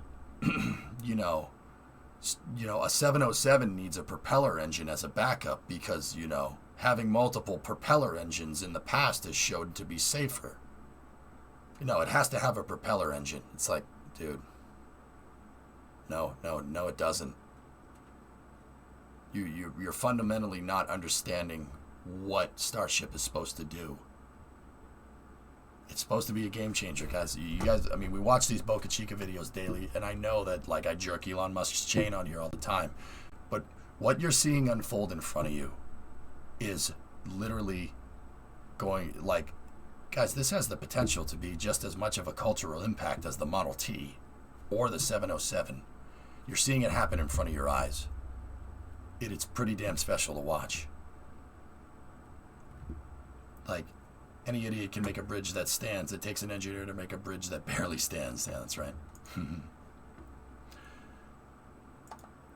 Yeah, exactly, Arcsign. It's really, once again, it's not that these people it's not that, I'm sure, I read Reddit conversations, guys. I see people talk about this all the time. It's not that these people mean bad, but they don't understand. Once again, it's like if somebody asked me, hey, is the space shuttle designed to fly to the moon? If somebody asks that question and it's not a troll question, right? Except if you're talking about for all mankind, but you get the idea. If somebody legitimately asks that and comes from a place of innocence, it's not. I'll answer the question, right? But it's not like they meant anything bad out of it. No, the shuttle didn't ever fly to the moon. It can't get there because it doesn't have enough fuel because it's not designed to do that. All right. Think of the shuttle, think of the shuttle as a truck. It's not a long-range truck. It's a regional thing. The idea is that you build, you drive it, you can drive it. It does most of the dirty work, and then you build stuff in space, and you send that further, which we never did. But that's the idea. And people go, oh, that makes sense. There you go. Those people are coming from a place of innocence. People that ask questions like that. The people that say Starship needs an abort system because I think it needs one because in my technical expertise, reading the SpaceX subreddit, no offense against the subreddit guys. Those guys are cool. Saying that based off of basically what you feel Starship needs and what it actually needs is two different things.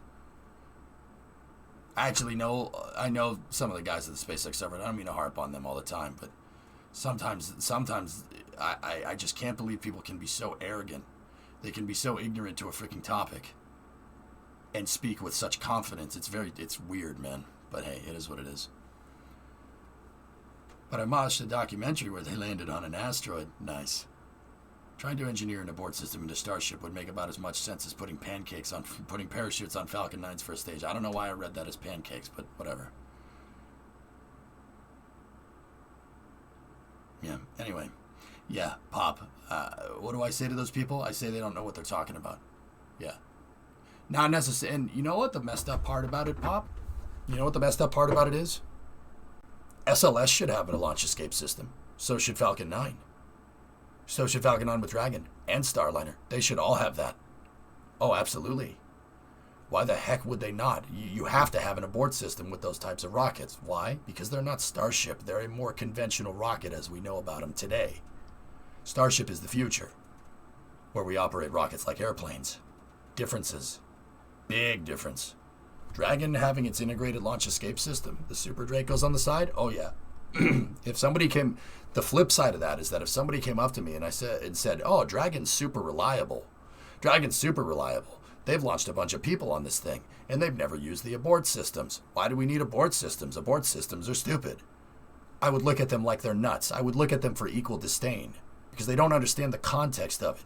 It's almost like engineering is difficult.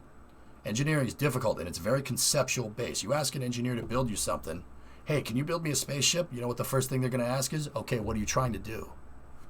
It's all about the context of it. I would never fly on a Dragon capsule without an escape system. But I would fly on Starship in the distant future if it's flown a lot. With no escape system, just fine, just sure. Because it's intended to be an airplane. It's not intended to be a rocket. People are classifying Starship like a rocket. It's not a rocket, it's a reusable space plane. Well, not really a space plane, but you get the idea. MS-10, exactly.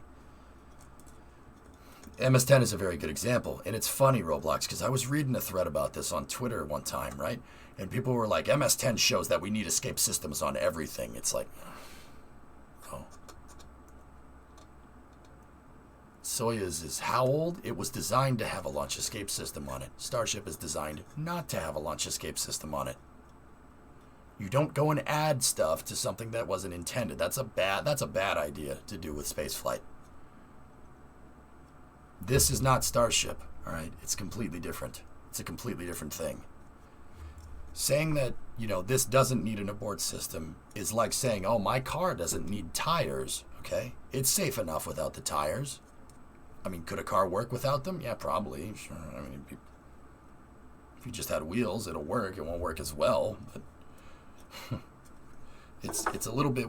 See what I mean? Like it's not that people seem to think that it's some binary solution that people, every rocket should have a launch escape system or every rocket shouldn't have a launch escape systems.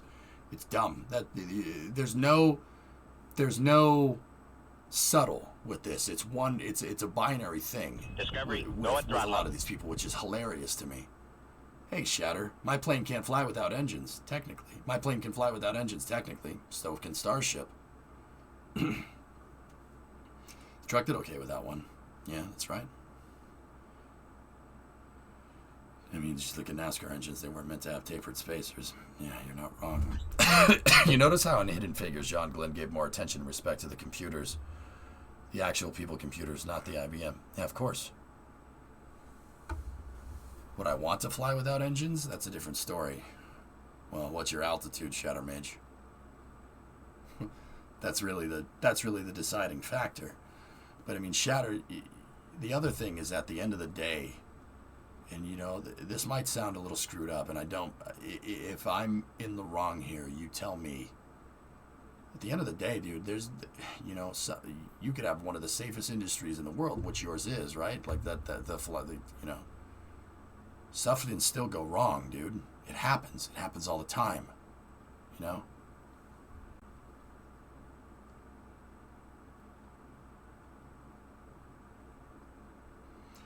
It depends on really what you're trying to do. If you're going for infrequent amounts of rocket launches, it probably pays to have that system on board, right? To have a launch escape system on board. When I say infrequent rocket launches, I mean launching like once every 3 months, like what Soyuz does, or what Dragon does, or what Starliner does. When you're trying to launch every day, that's a little bit of a different story now, isn't it? All right, I gotta bounce. All right, man. Hey, good talking to you, and congratulations again, buddy. We're talking about two different things here. And once again, somebody already mentioned it, but that's the reason why the SR-22 has a parachute and a 737 doesn't. You're absolutely right. I totally forget who said that, but But yeah. Yeah. Guys, I'm fading pretty fast. I don't know. We probably could go a little bit more.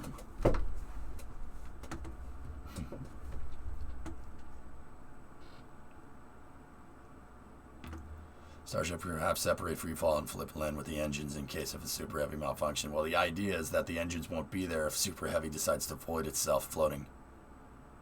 Even if you fired all the Raptors on Starship during certain phases of ascent, you're still not going to have enough TWR to be able to get away. Starship is a big upper stage. It's huge. Just like the Red Sox, am I right?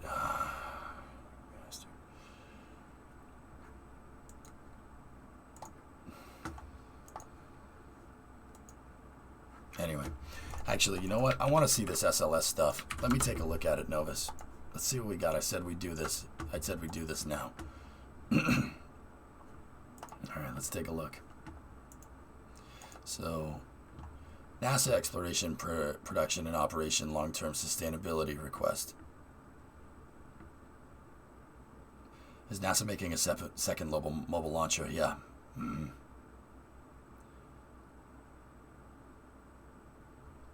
Let's see.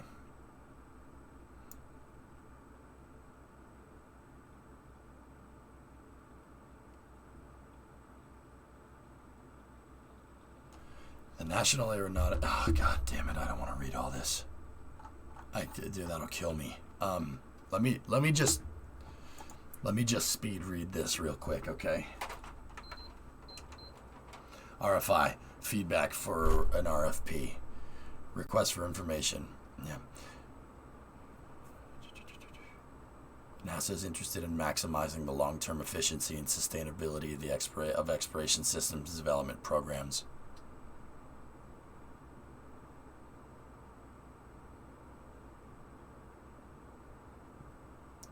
NASA will use this information received on the RFI on a non-attribution basis for forming future acquisitions to address this challenge. Yeah. With the ESD programs now preparing for the first flight of the Artemis missions, and with flight hardware for Artemis 2 and beyond in production, NASA is transitioning from design and development to long-term affordability and sustainability within a broader exploration framework. In this evolving environment, NASA is looking to transform the current traditional acquisition approaches to an overall acquisition strategy of a service provider for the integrated vehicle system in partnership with consolidated operations, management, engineering, and testing. Let me read that one more time. NASA is looking to transform, here, you guys look at it too. NASA is transitioning from design and development to long-term affordability and sustainability within a broader exploration framework. In this evolving environment, NASA is looking to transform the current traditional acquisition approaches to an overall acquisition strategy.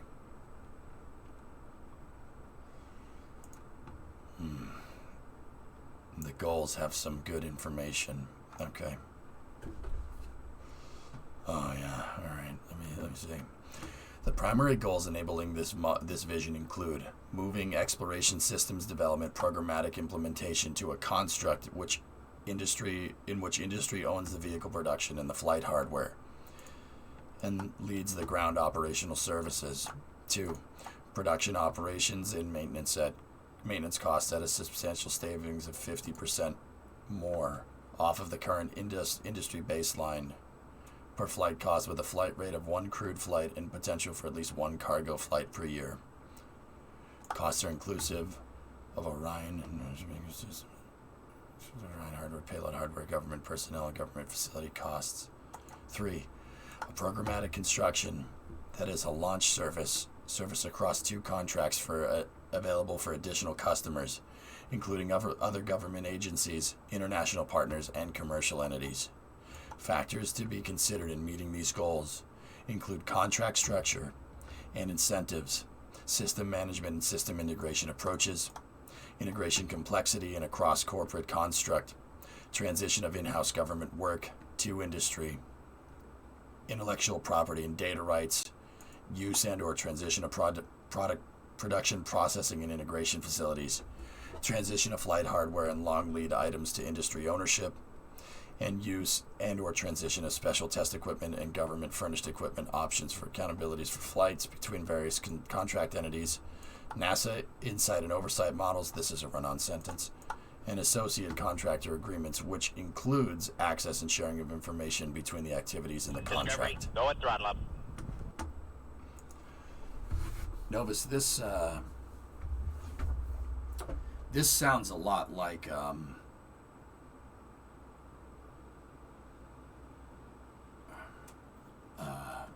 United Space Alliance.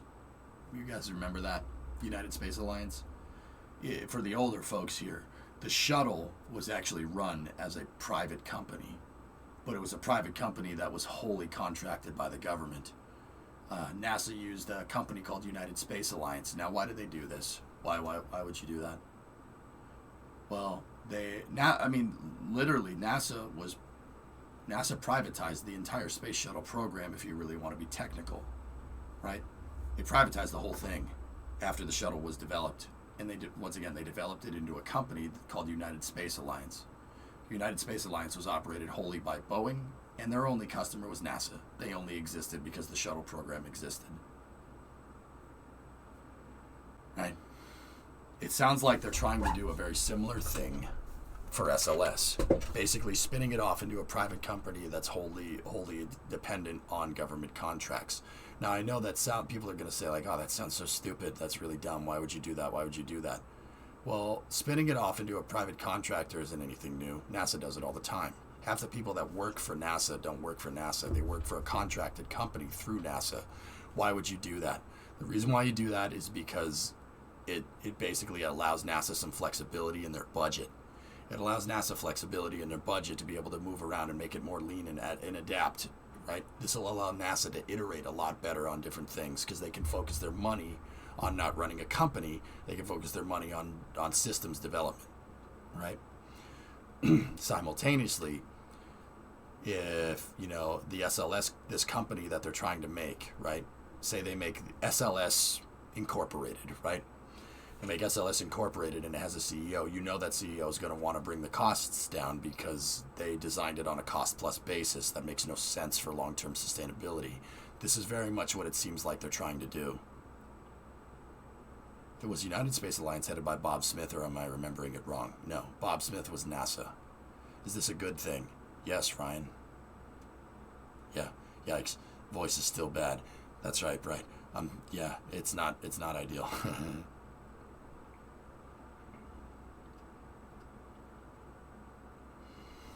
Let's see what else we got here.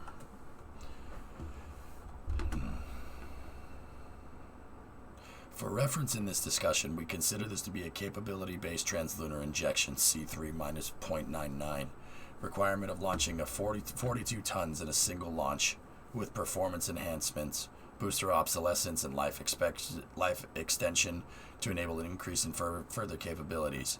This capability will be referred to as ETS, and the end-to-end delivery will be executed across 2 contracts, one with vehicle production and maintenance and ground operations maintenance.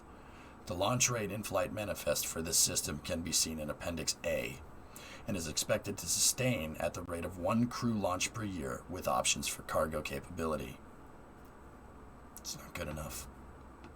I hope that's just a baseline. ETS services start at system element production, and end of service is defined as the mission designated payload. Interesting. First paragraph of goals has some tidbits you might like, especially the first sentence.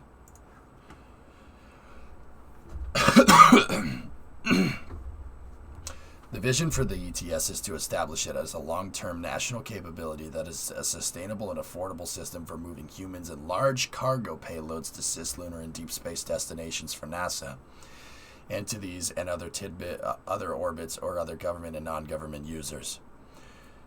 This model assumes that the current government-owned and government-led system will be moved to industry.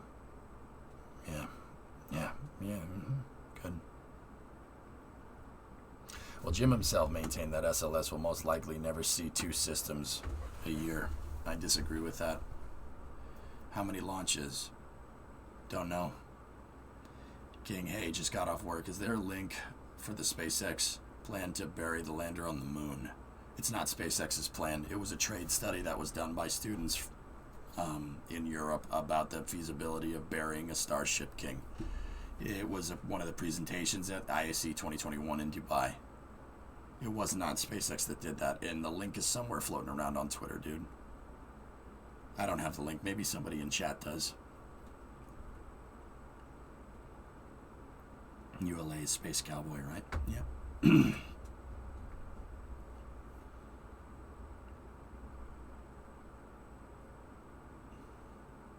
How's the day? It's fine, Zonic. How are you?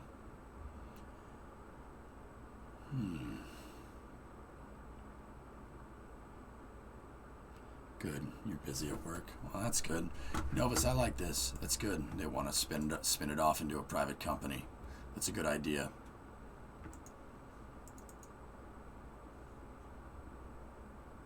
Pancakes.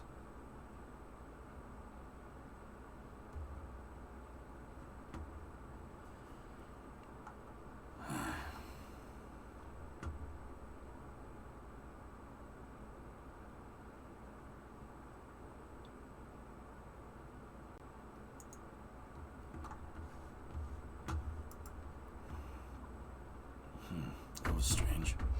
Anyway.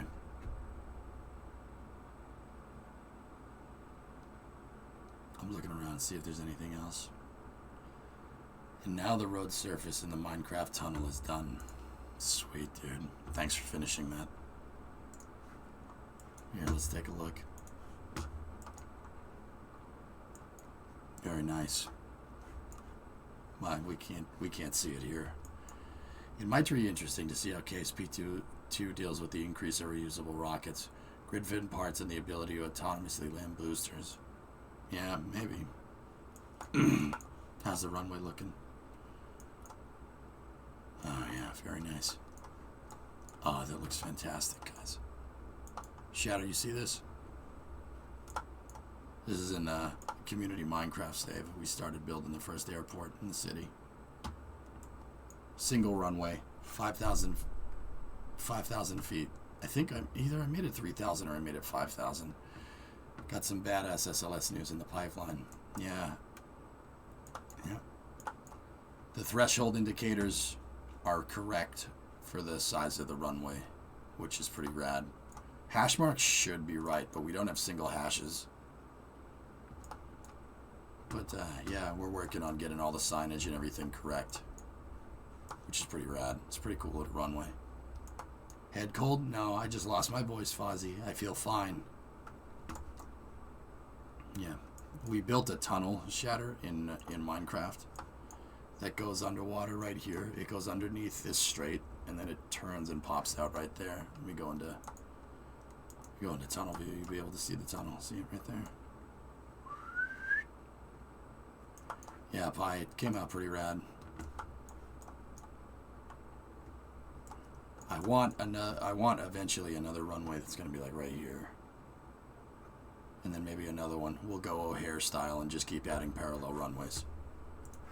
How many runways you want? Yes. World's setting up the highway right now. Good. Good, good.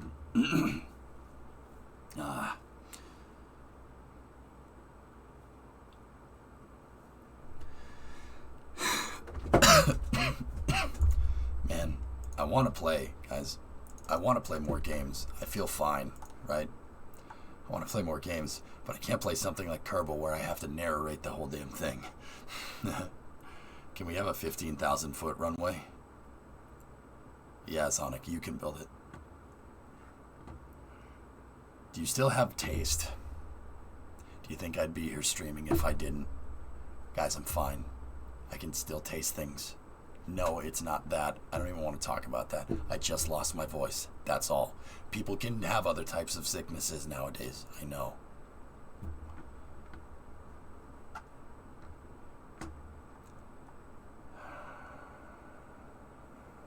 End space news on the Satisfactory 5 video. Sure, why not? Play Far Cry. That's actually not a bad idea. Alright. Satisfactory 5 is out now. Alright, let's see what we got here. You ready, Snut? Always. Sure am. Okay, let's do it. Let's do it, boy. Do you really need the script? No, not yet. We'll in a I second. thought you memorized this shit. Look, all right. I'm doing my best. Hey everyone, my name's Jace. And I'm Snoot. And we're the community managers at Coffee Stain Studios, and today we're happy to say that Update 5 is now available on the experimental branch of the game. This is true. And in today's video, we're going to be going through some of the new features that are coming to Satisfactory in Update 5. For a lot of stuff that we'll be showing off today, there'll be additional videos with more information. So be on the lookout for cards up above to learn more about those things. Now, a lot of features have been requested over on our QA site, but by far the fastest growing requested feature on the site has been for us to add the ability to play golf into Satisfactory. Are we actually going to add golf to the game though, Jace? No, but we thought in the spirit of things, we'd at least go out and play some real life golf while we talk about the updates that are coming to the game. Wow, can't wait. Let's go. Yeah, addiction simulator. Yep.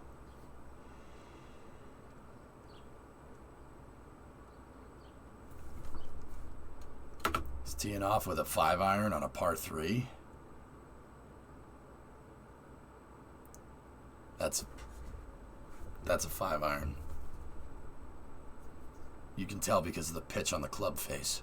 It's a low iron club.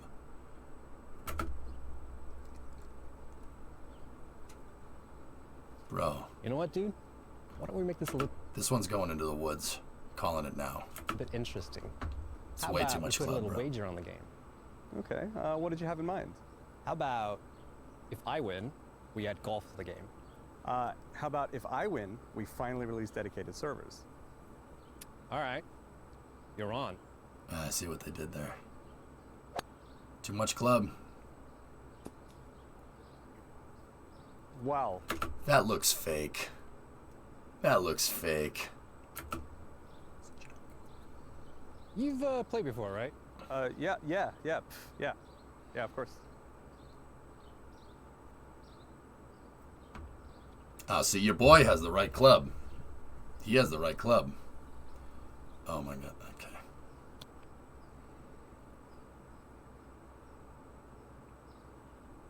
okay. So we made some changes to the build system in Satisfactory. That looks like my. That In looks like Update me 5, we're playing golf. introducing soft and hard clearance for buildables. Any building with functionality such as constructors, assemblers, power poles, splitters, the hub, etc. will have hard clearance, and any cosmetic pieces, conveyor belts, and pipes will have soft clearance.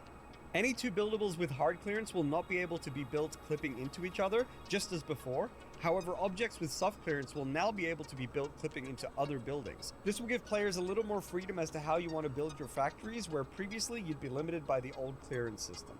Whether you actually want your build pieces to clip or not is totally up to you, and if this is something that bothers you, then you'll still be notified by the game when soft clearance clipping occurs. Another addition to the build system is that we've improved the quick switching system when placing buildables. Previously, when holding E, you'd be prompted this radial wheel of similar build types of whatever hologram you have selected, and it's now possible to simply tap E so you can cycle through that selection to more quickly be able to swap between different foundation heights, I like conveyor that. build variants, or machine types.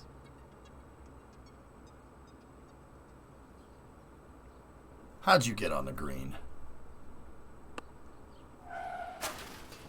Hey, Jace, How are you there? you want some soup? What? You want some soup? What are you talking about? Tired of building one foundation block at a time? I know I am. And just switch build Uh-oh. modes and zoop. Zooping will make building much faster, as you're now able to place up to 10 build pieces at a time. Zooping isn't available for Zoop. manufacturing buildings, but you can use it for foundations and most of the cosmetic build pieces by Zoop. just dragging them out either horizontally or vertically. It's actually a good shot. Before I take my shot, how about a... Hey, that was that. Hey, wait a minute. That was actually a good hit. This by just dragging them out either horizontally good chip. or vertically. Look at this. Look at this. Look at this. Your boys. Out. They got good elevation on the ball and everything. That was actually a really good Before I hit. take my shot, how about I tell you about all the new cosmetic build pieces coming to the game? We love what y'all have done with your factories with what little you've had, but what if you had more? Well, in Update 5, we're adding more cosmetic build pieces. If that opens, oh my god. With the Okay. update comes everything from slanted walls, more windows, new frame types, corner walls, smaller pillars. And beams! Yeah, I was gonna get to that. We've also updated the look of the Oh, walkways and the walkway no. stairs, and one of the most requested features, ramp railing. Uh-oh. This is not good. Wow, that sucked. Oh, this is the worst day of my life. What are you watching? Oh, I'm just watching an ad for the new customizer we're adding to the game. The customizer? Are you tired of using the overly simplistic color gun? Are you finding the process of setting the color for every single foundation or wall piece tedious? Wish there were more cosmetic options for foundations, walls, and roofs? Oh no. Hi there, Snitty here, And I'm Juice Velvet. and we're here with another fantastic product for you. Introducing the Customizer, a completely revolutionary way of adjusting the look of your walls, foundations, and roofs. Alright, watch this, okay? The build menu has been expanded with an additional tab where you can pick a variety of materials for your buildables and more. Watch the cursor here, okay? Pick any material you want and just paint away. Gone are the days of having to painstakingly color in every single foundation piece. It's easy as that. Now I know what you're thinking. Can't we just place the build piece with the material I wanted from the get-go? A long time ago, Boy, Ryan. howdy can you. Simply select the material type you'd like the buildable to have and build away. You can even bind the material to your hotbar if you're on the go. Now look, I know what you're thinking. What about colors? We got you covered. Bam! They're right there in the customizer too. Can you believe it? I certainly can't. Color gun, more like color gone. Deleted, removed from the game. You don't need that shit anymore when you got the customizer. Set up your color, select it, and paint away. Now I know what you're thinking. Can we set the colors to the hotbar too? Absolutely. What a deal. But wait, there's more. Order now and we'll throw in the addition to be able to paint foundation stencil. These stencils come in a variety of different symbols and markings that Oh, you can paint on no. your foundations to Oh, give your factory floor that informative no. look. Numbers, icons, symbols, we got you covered. Oh crap.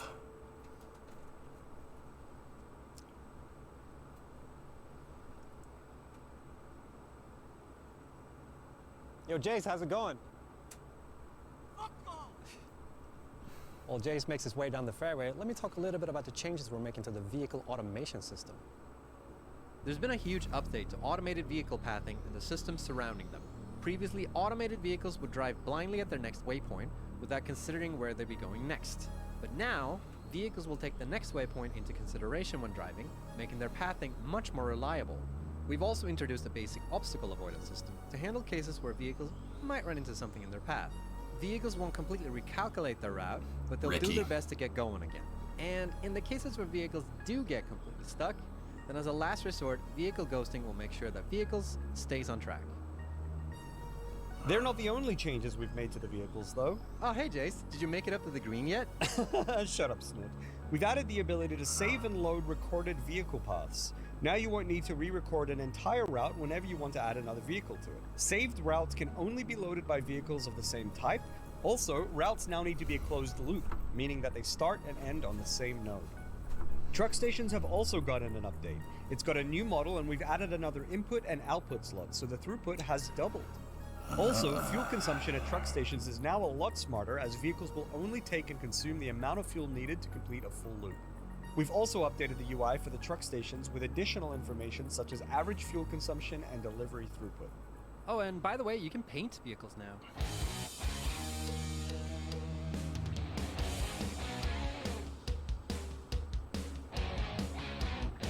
Nice.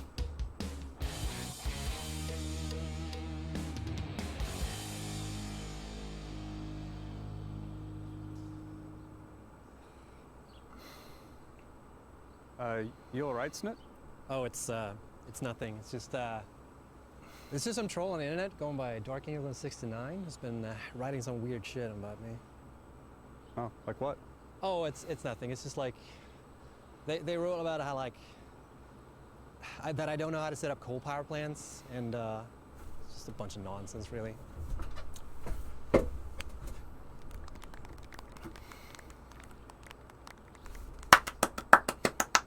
Golf clap. Nice touch.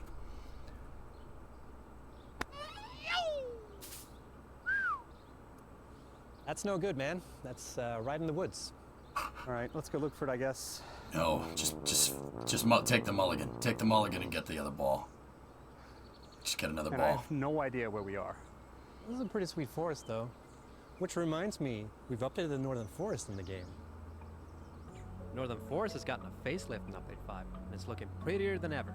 There's also been some rework in regards to lighting and fog. There's very minor changes to the landscape, but the foliage has changed significantly. And if you've built anything in Northern Forest, then expect to see some trees and bushes stick up in your factories. But that's nothing your trusty old chainsaw can't fix. It's on purpose, Jed, but yeah. Dune Desert is also getting a bit of an update. There's a few changes to the cliffs, there's a new crater, a couple new rocks, nothing too major, but we haven't made any changes to the resource nodes there, so they'll all still be in the same place. You're also going to see a change to some of the caves in the game. They've got a much more rich and mystical vibe to them now. Not all of the caves will have changed in Update 5, but the goal is to give this kind of treatment to all of the caves in the game moving forward. Man, we are hella lost. Parnan. We are lost. Do you know where? No. All right, look, we already done that bit, right? We're actually lost this time, all right? So We need some kind of like object with like Parnan. information That's on it, awesome. you know, that we can. That's funny. my God. It's beautiful.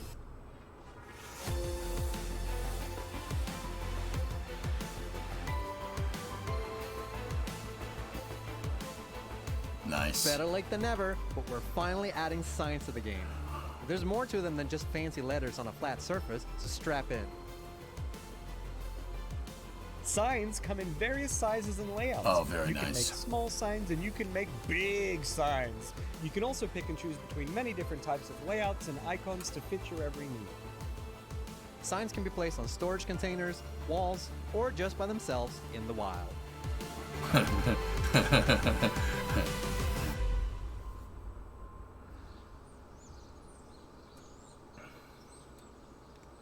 This is an update, man.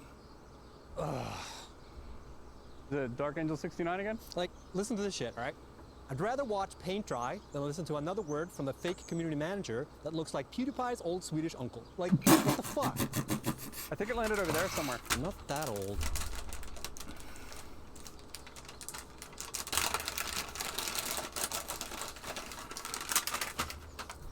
Nice Why is compositing. there a train track going through here? I don't know. But it is kind of topical though, because we're adding signaling systems and collisions to the trains. Ever since we introduced trains to the game back in the day, we've been wanting to get around to adding a signaling system, and we're finally doing it. There are two types of train signals, block signals and path signals. I like Block trains. signals can be placed along the train tracks to create sections of your track where only one train can pass at a time. But if you're a train aficionado, then you'll find that you'll need more complex solutions for your layout. For that, we have path signals. Path signals are used to reserve a path through a block so you can create safe, collision-free intersections. So what happens if you don't make use of Sneaky, the this isn't signals? good.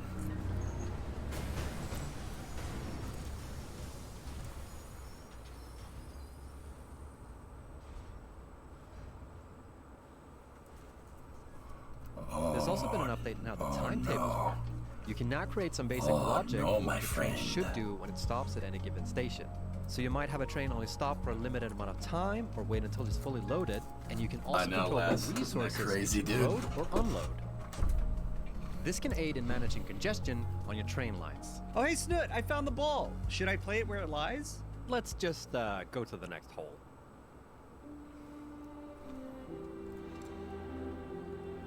All right, dude, last hole.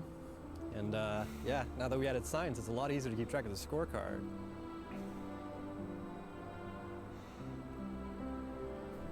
Nice. Oh, shit. He kept the club face open, bro. What are you doing? What are you doing? He kept the club face open. I saw it. You saw it. Everybody saw it. Discovery, go at throttle up. Look, watch. Watch. You swing through. Look at where the club face is. It's pointed over there. It's supposed to be pointed this way. You gotta swing through the ball. If you leave the club face open, it goes to the right. Boom. Oh, Bro. Bro, what are you doing? It's no biggie. I'm still ahead by a lot. Yeah, said no one ever playing golf. Yeah, I lifted. You gotta keep the knees bent, keep your back.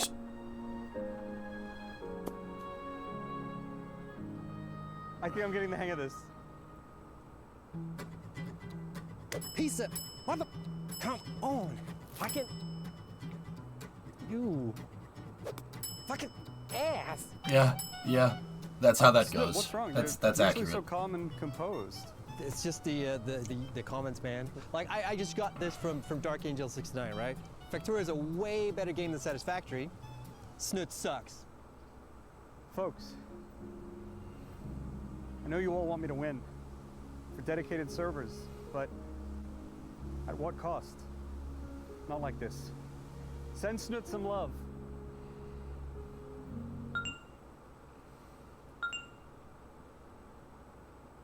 You know what? I'm feeling a little bit better here. I think I got this.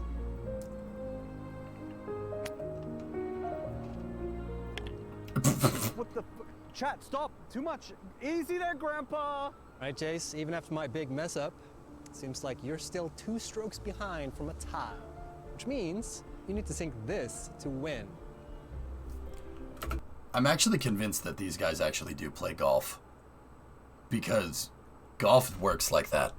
You will be disgusting, and you'll get par or a birdie on one hole, and then you'll do that on the next hole. You'll screw up, you'll hit it into a trash can, you'll hit it down the cart path, you'll hit it into a sand trap or into the water, and you'll get like +8 on the next hole. That is golf. That happens to everyone, including the pros. Oh yeah. Yeah. Overthinking is real with golf. Yeah, that absolutely happens. I'm kind of convinced these guys actually do play golf. Wait, what happens if we tie? Well, I guess we won't add golf or dedicated servers. Wait, what? There's no way we're going through this whole rigmarole of having a bet, only to end up not adding either of them? They added both of them. Yep.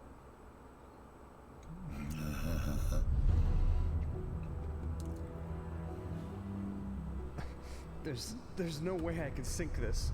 I'm so useless at golf. You can do it, Jace. What the... what? It is me, God? EJ, Yeah, with his close lost enough. voice. That's not important. What matters is that you believe in yourself. But I'm trash. I know, but you got this. Believe in yourself. You can do it. I can do this. I can do this. I can do this. It's not gonna work either.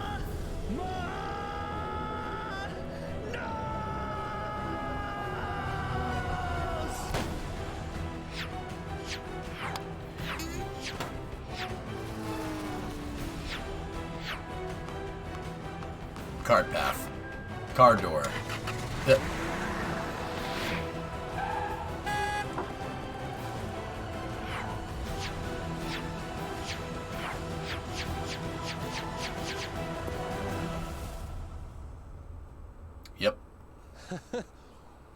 That was really close, huh? Well, guess we're not adding either of them now. That's convenient. Hey, wait, it was 2 strokes, Good luck, though. buddy. Wait, look. Wait. No.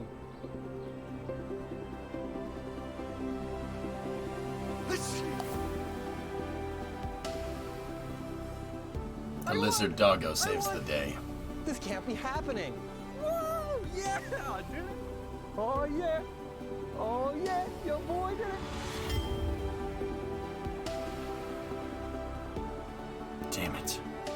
I won't. It's been some time now, yes, but we're finally releasing an experimental version of dedicated server support. And when we say experimental, we mean experimental. We're pretty sure there's still a bunch of bugs when playing on the dedicated servers, but at least they're out there now. So y'all can help us by trying them out and sending us your feedback. Wow, what a day. That's a lot of stuff coming Update 5, Snut. Sure is, Jace. But this video only covers some of the features in Update 5. There's still a ton of quality of life features, optimization, and bug fixes coming to the game. So make sure to check out the patch notes in the description below to learn more about that stuff. Yeah, That's actually, right. I And like if it you too. check the These cards guys are above, funny. There'll be a separate video for the state of dedicated servers, how to get them, and how to use them. So definitely give that a look too. Hope you'll enjoy Update 5. It's a bummer that we weren't able to add any golf yet. Actually, you know what I learned today, Snut? What's that, Jace? Golf sucks. Let's never add it to the game ever. Sounds good to me. Thanks for watching, everybody. Bye.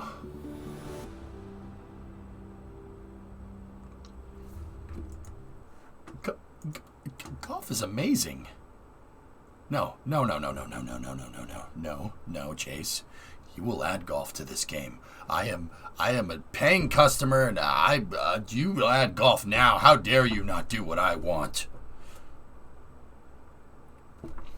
I'm just kidding. I like golf, but I also like Satisfactory too.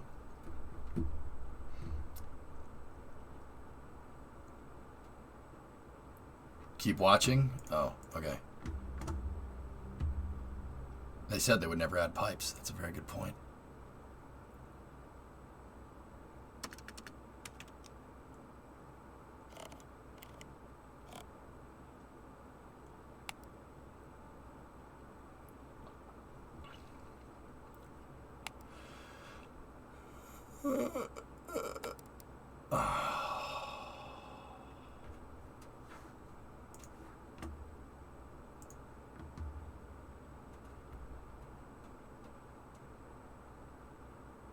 Now I want to play golf. Damn you guys. I'm gonna get my clubs. Now I want to play golf. Why do I want to play golf now? So PGA 2K21? No, I want to play golf in real life, dude.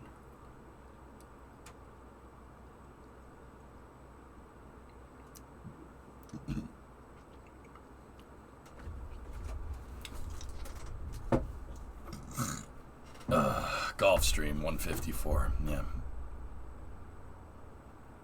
And play golf, you putts. That I see what you did there. And play golf with friends. GTA 5 golf this weekend then? I'll think about it. Par 154.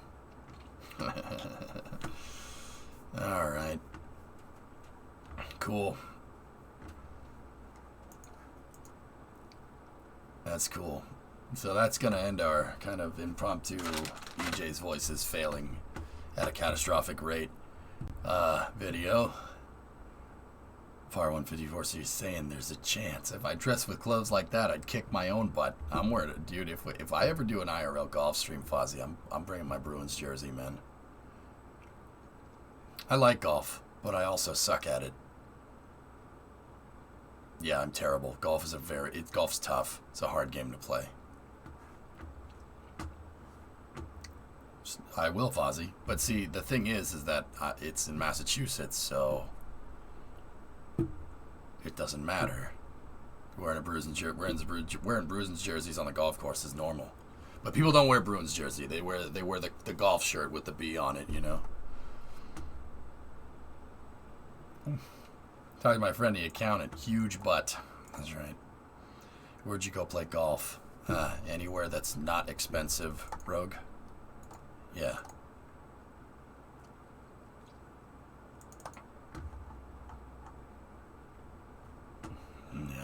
Yeah, of course, Tessa. Mm-hmm. I live near the only free golf course in the world. Yeah. Do I even have Satisfactory installed? I don't.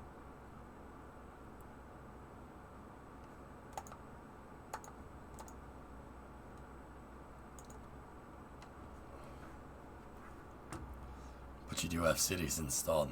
Shatter, I'm trying to stray away from games that require me to narrate stuff.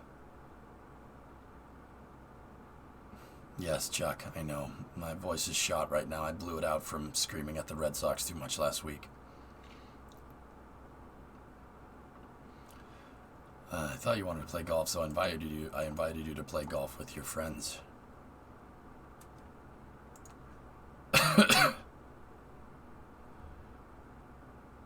Update 5 isn't out yet. Oh, that's a shame.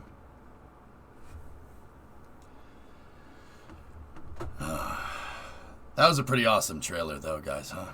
It's pretty good. But play golf with your friend requires friends.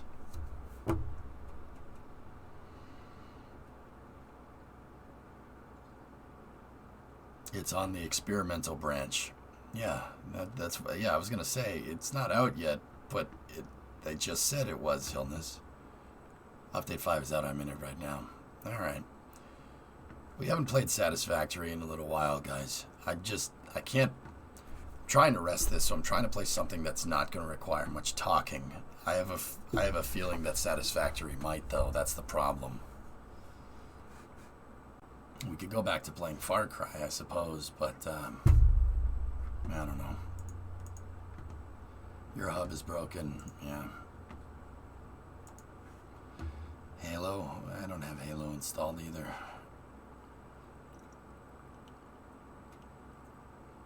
All the games I play are super talkative heavy. How about Tarkov?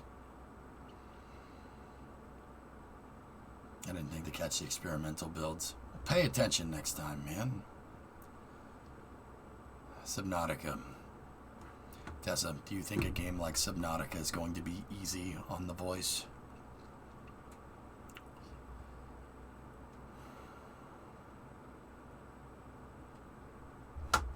What's that, Thomas? Scoop. Improvements coming to SpaceX's launchpad hint at big things coming to Slick 40. A recent permit... Alright, what's this? This is the second thing I've seen from Space Explored. Who the hell runs Space Explored? I don't know these people. Oh, it's Derek. Okay, I'm an idiot. It's Derek. Alright, let's see. A recent permit filed for water drainage at Slick 40 supports rumors that SpaceX's Starship rocket could be coming to Cape Canaveral Space Force Station. At one point, Starship development occurred simultaneously in Florida and Texas. During the early development of Starship Mark 1 and Mark 2, during the early development of Starship, Mark 1 and Mark 2 were being built in sort of a race between SpaceX's Sidco Road in Florida. At one point, there was even work happening on SpaceX's Complex 39A at Kennedy to support Starship launches. The Florida work on actual Starship mock-ups stopped around the start of 2020 and has been sitting rather stationary since. While Florida still supports the production of thermal protection tiles, not much else has occurred with Starship there.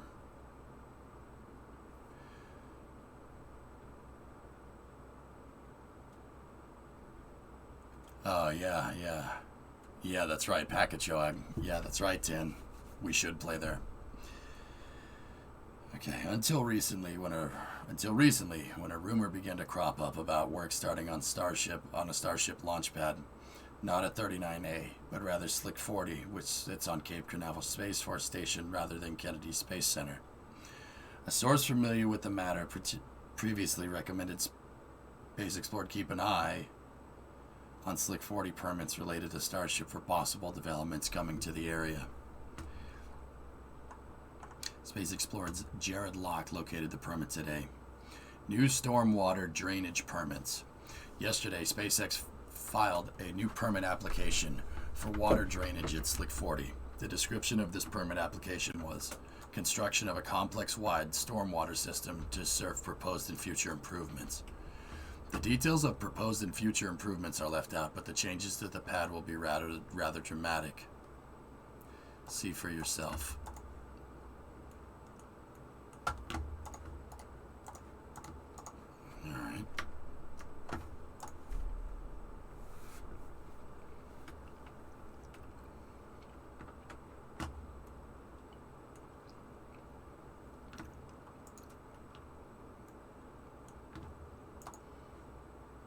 I'm trying to look to see if we can just do a, like, side by side.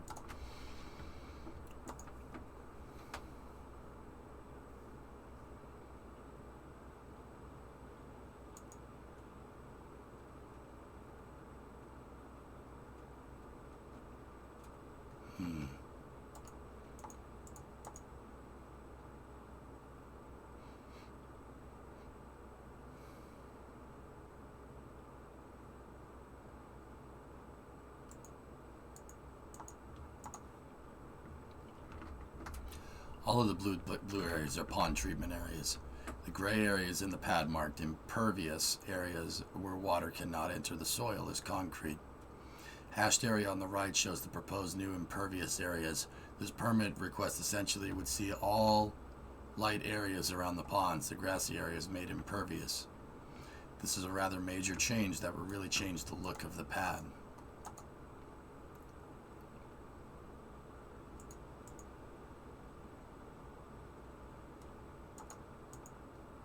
Yeah.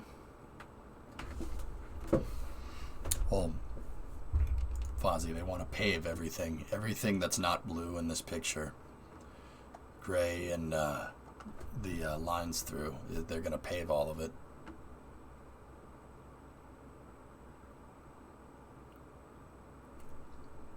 Yeah. Interesting. To be clear, nothing in this permit directly mentions Starship. Only proposed space and future improvements coming to the pad. It is possible that these upgrades could be linked to Falcon Heavy support, other environmental concerns, or, well, maybe even crew support.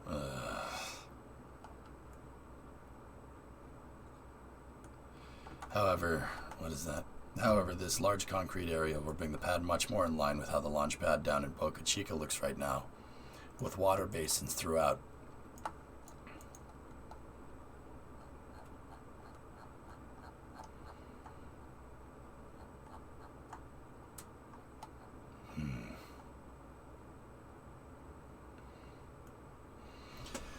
Starship.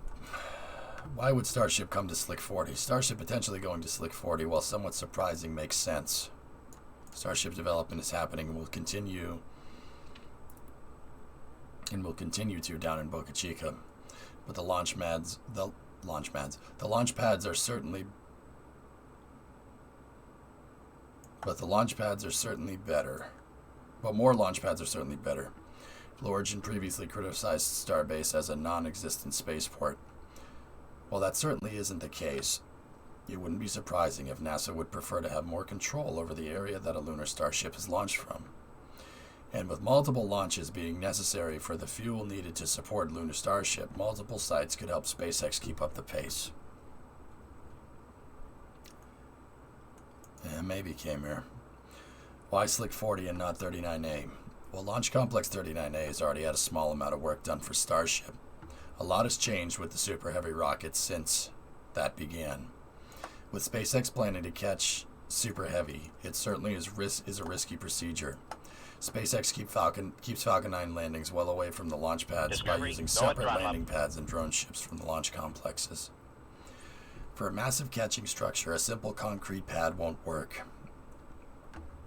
But rather than risking a new and currently somewhat explosion-prone rocket causing damage to SpaceX's crew-capable Falcon 9 pad, it is much safer to keep the risk contained to another SpaceX launch site. 39A can launch any mission that Slick 40 can. The reverse is not true.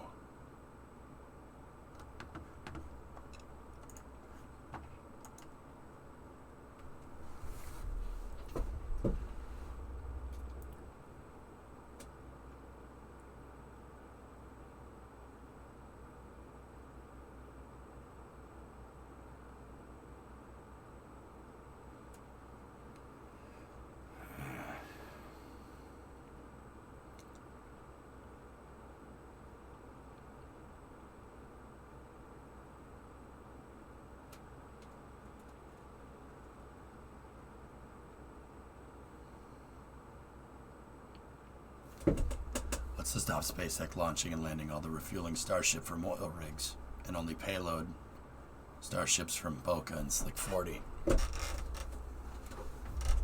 Guys, why? That's my big one. Why? Why do this at all?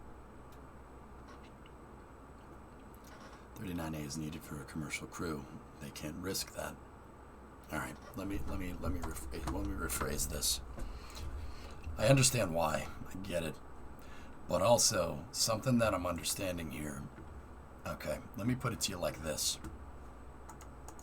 All right, look at the difference. Now, don't get me wrong. They are paving a bunch of things, right? You know, you get pipe, drop structures, weirs, existing impervious and future impervious. So they're going to pave everything. All right, this is all going to be paved.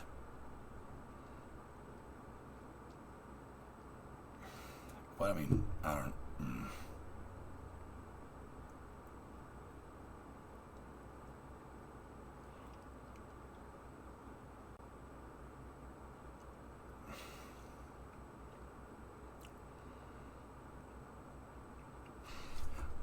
My question is, what the heck can you add to this thing by paving all this? You gonna put another launch pad on it?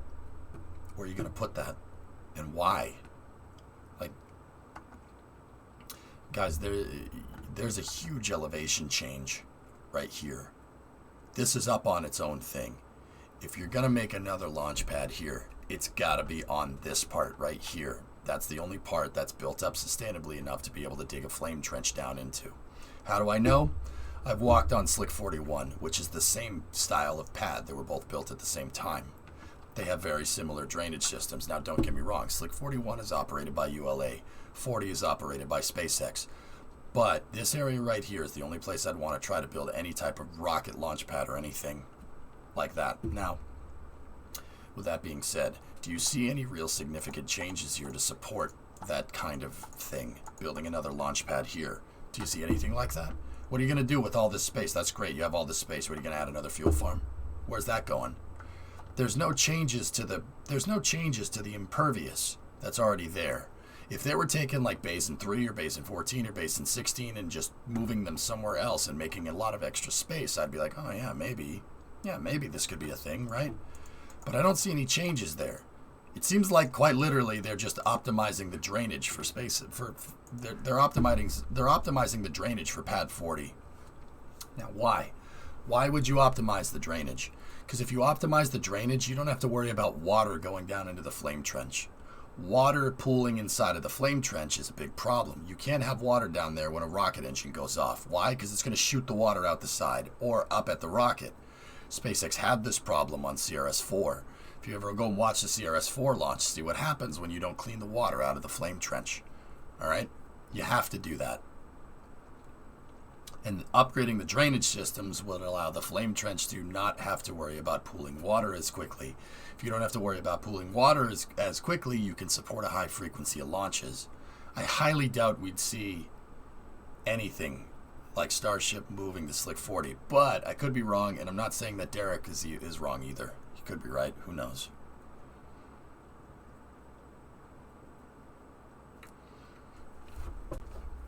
On the flip side, yeah, God is saying 39A is needed for a commercial crew, and they can't risk that. You know, it's possible.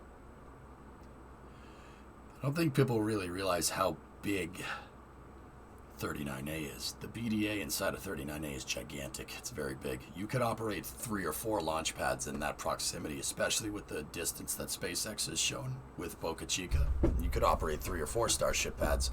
Never have to worry about getting near the Falcon Heavy or Falcon 9, Falcon Heavy area, but who knows? The simple bilge pump eliminates that as a problem.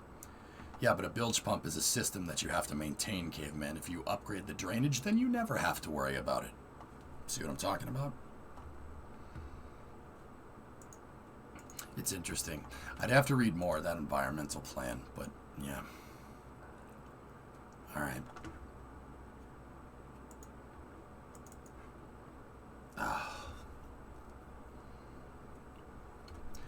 Guys, I can't talk anymore. I shouldn't. My voice has gotten progressively worse through space news. Maybe, I mean, but I want to play. Like, that's the trouble here. I'm good to go. I just can't really talk.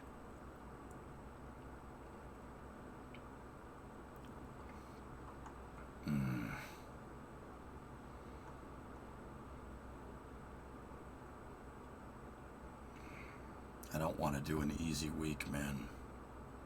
But maybe it'll be good by tomorrow. Turn your mic off and play. Oh, believe me, drains need to be maintained.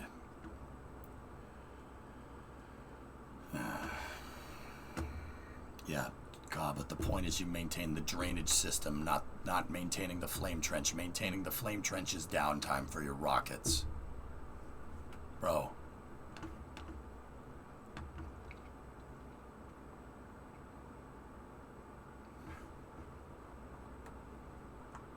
Come on, use the noodle, my dude. No, just play, no talk. All right, let's figure this out.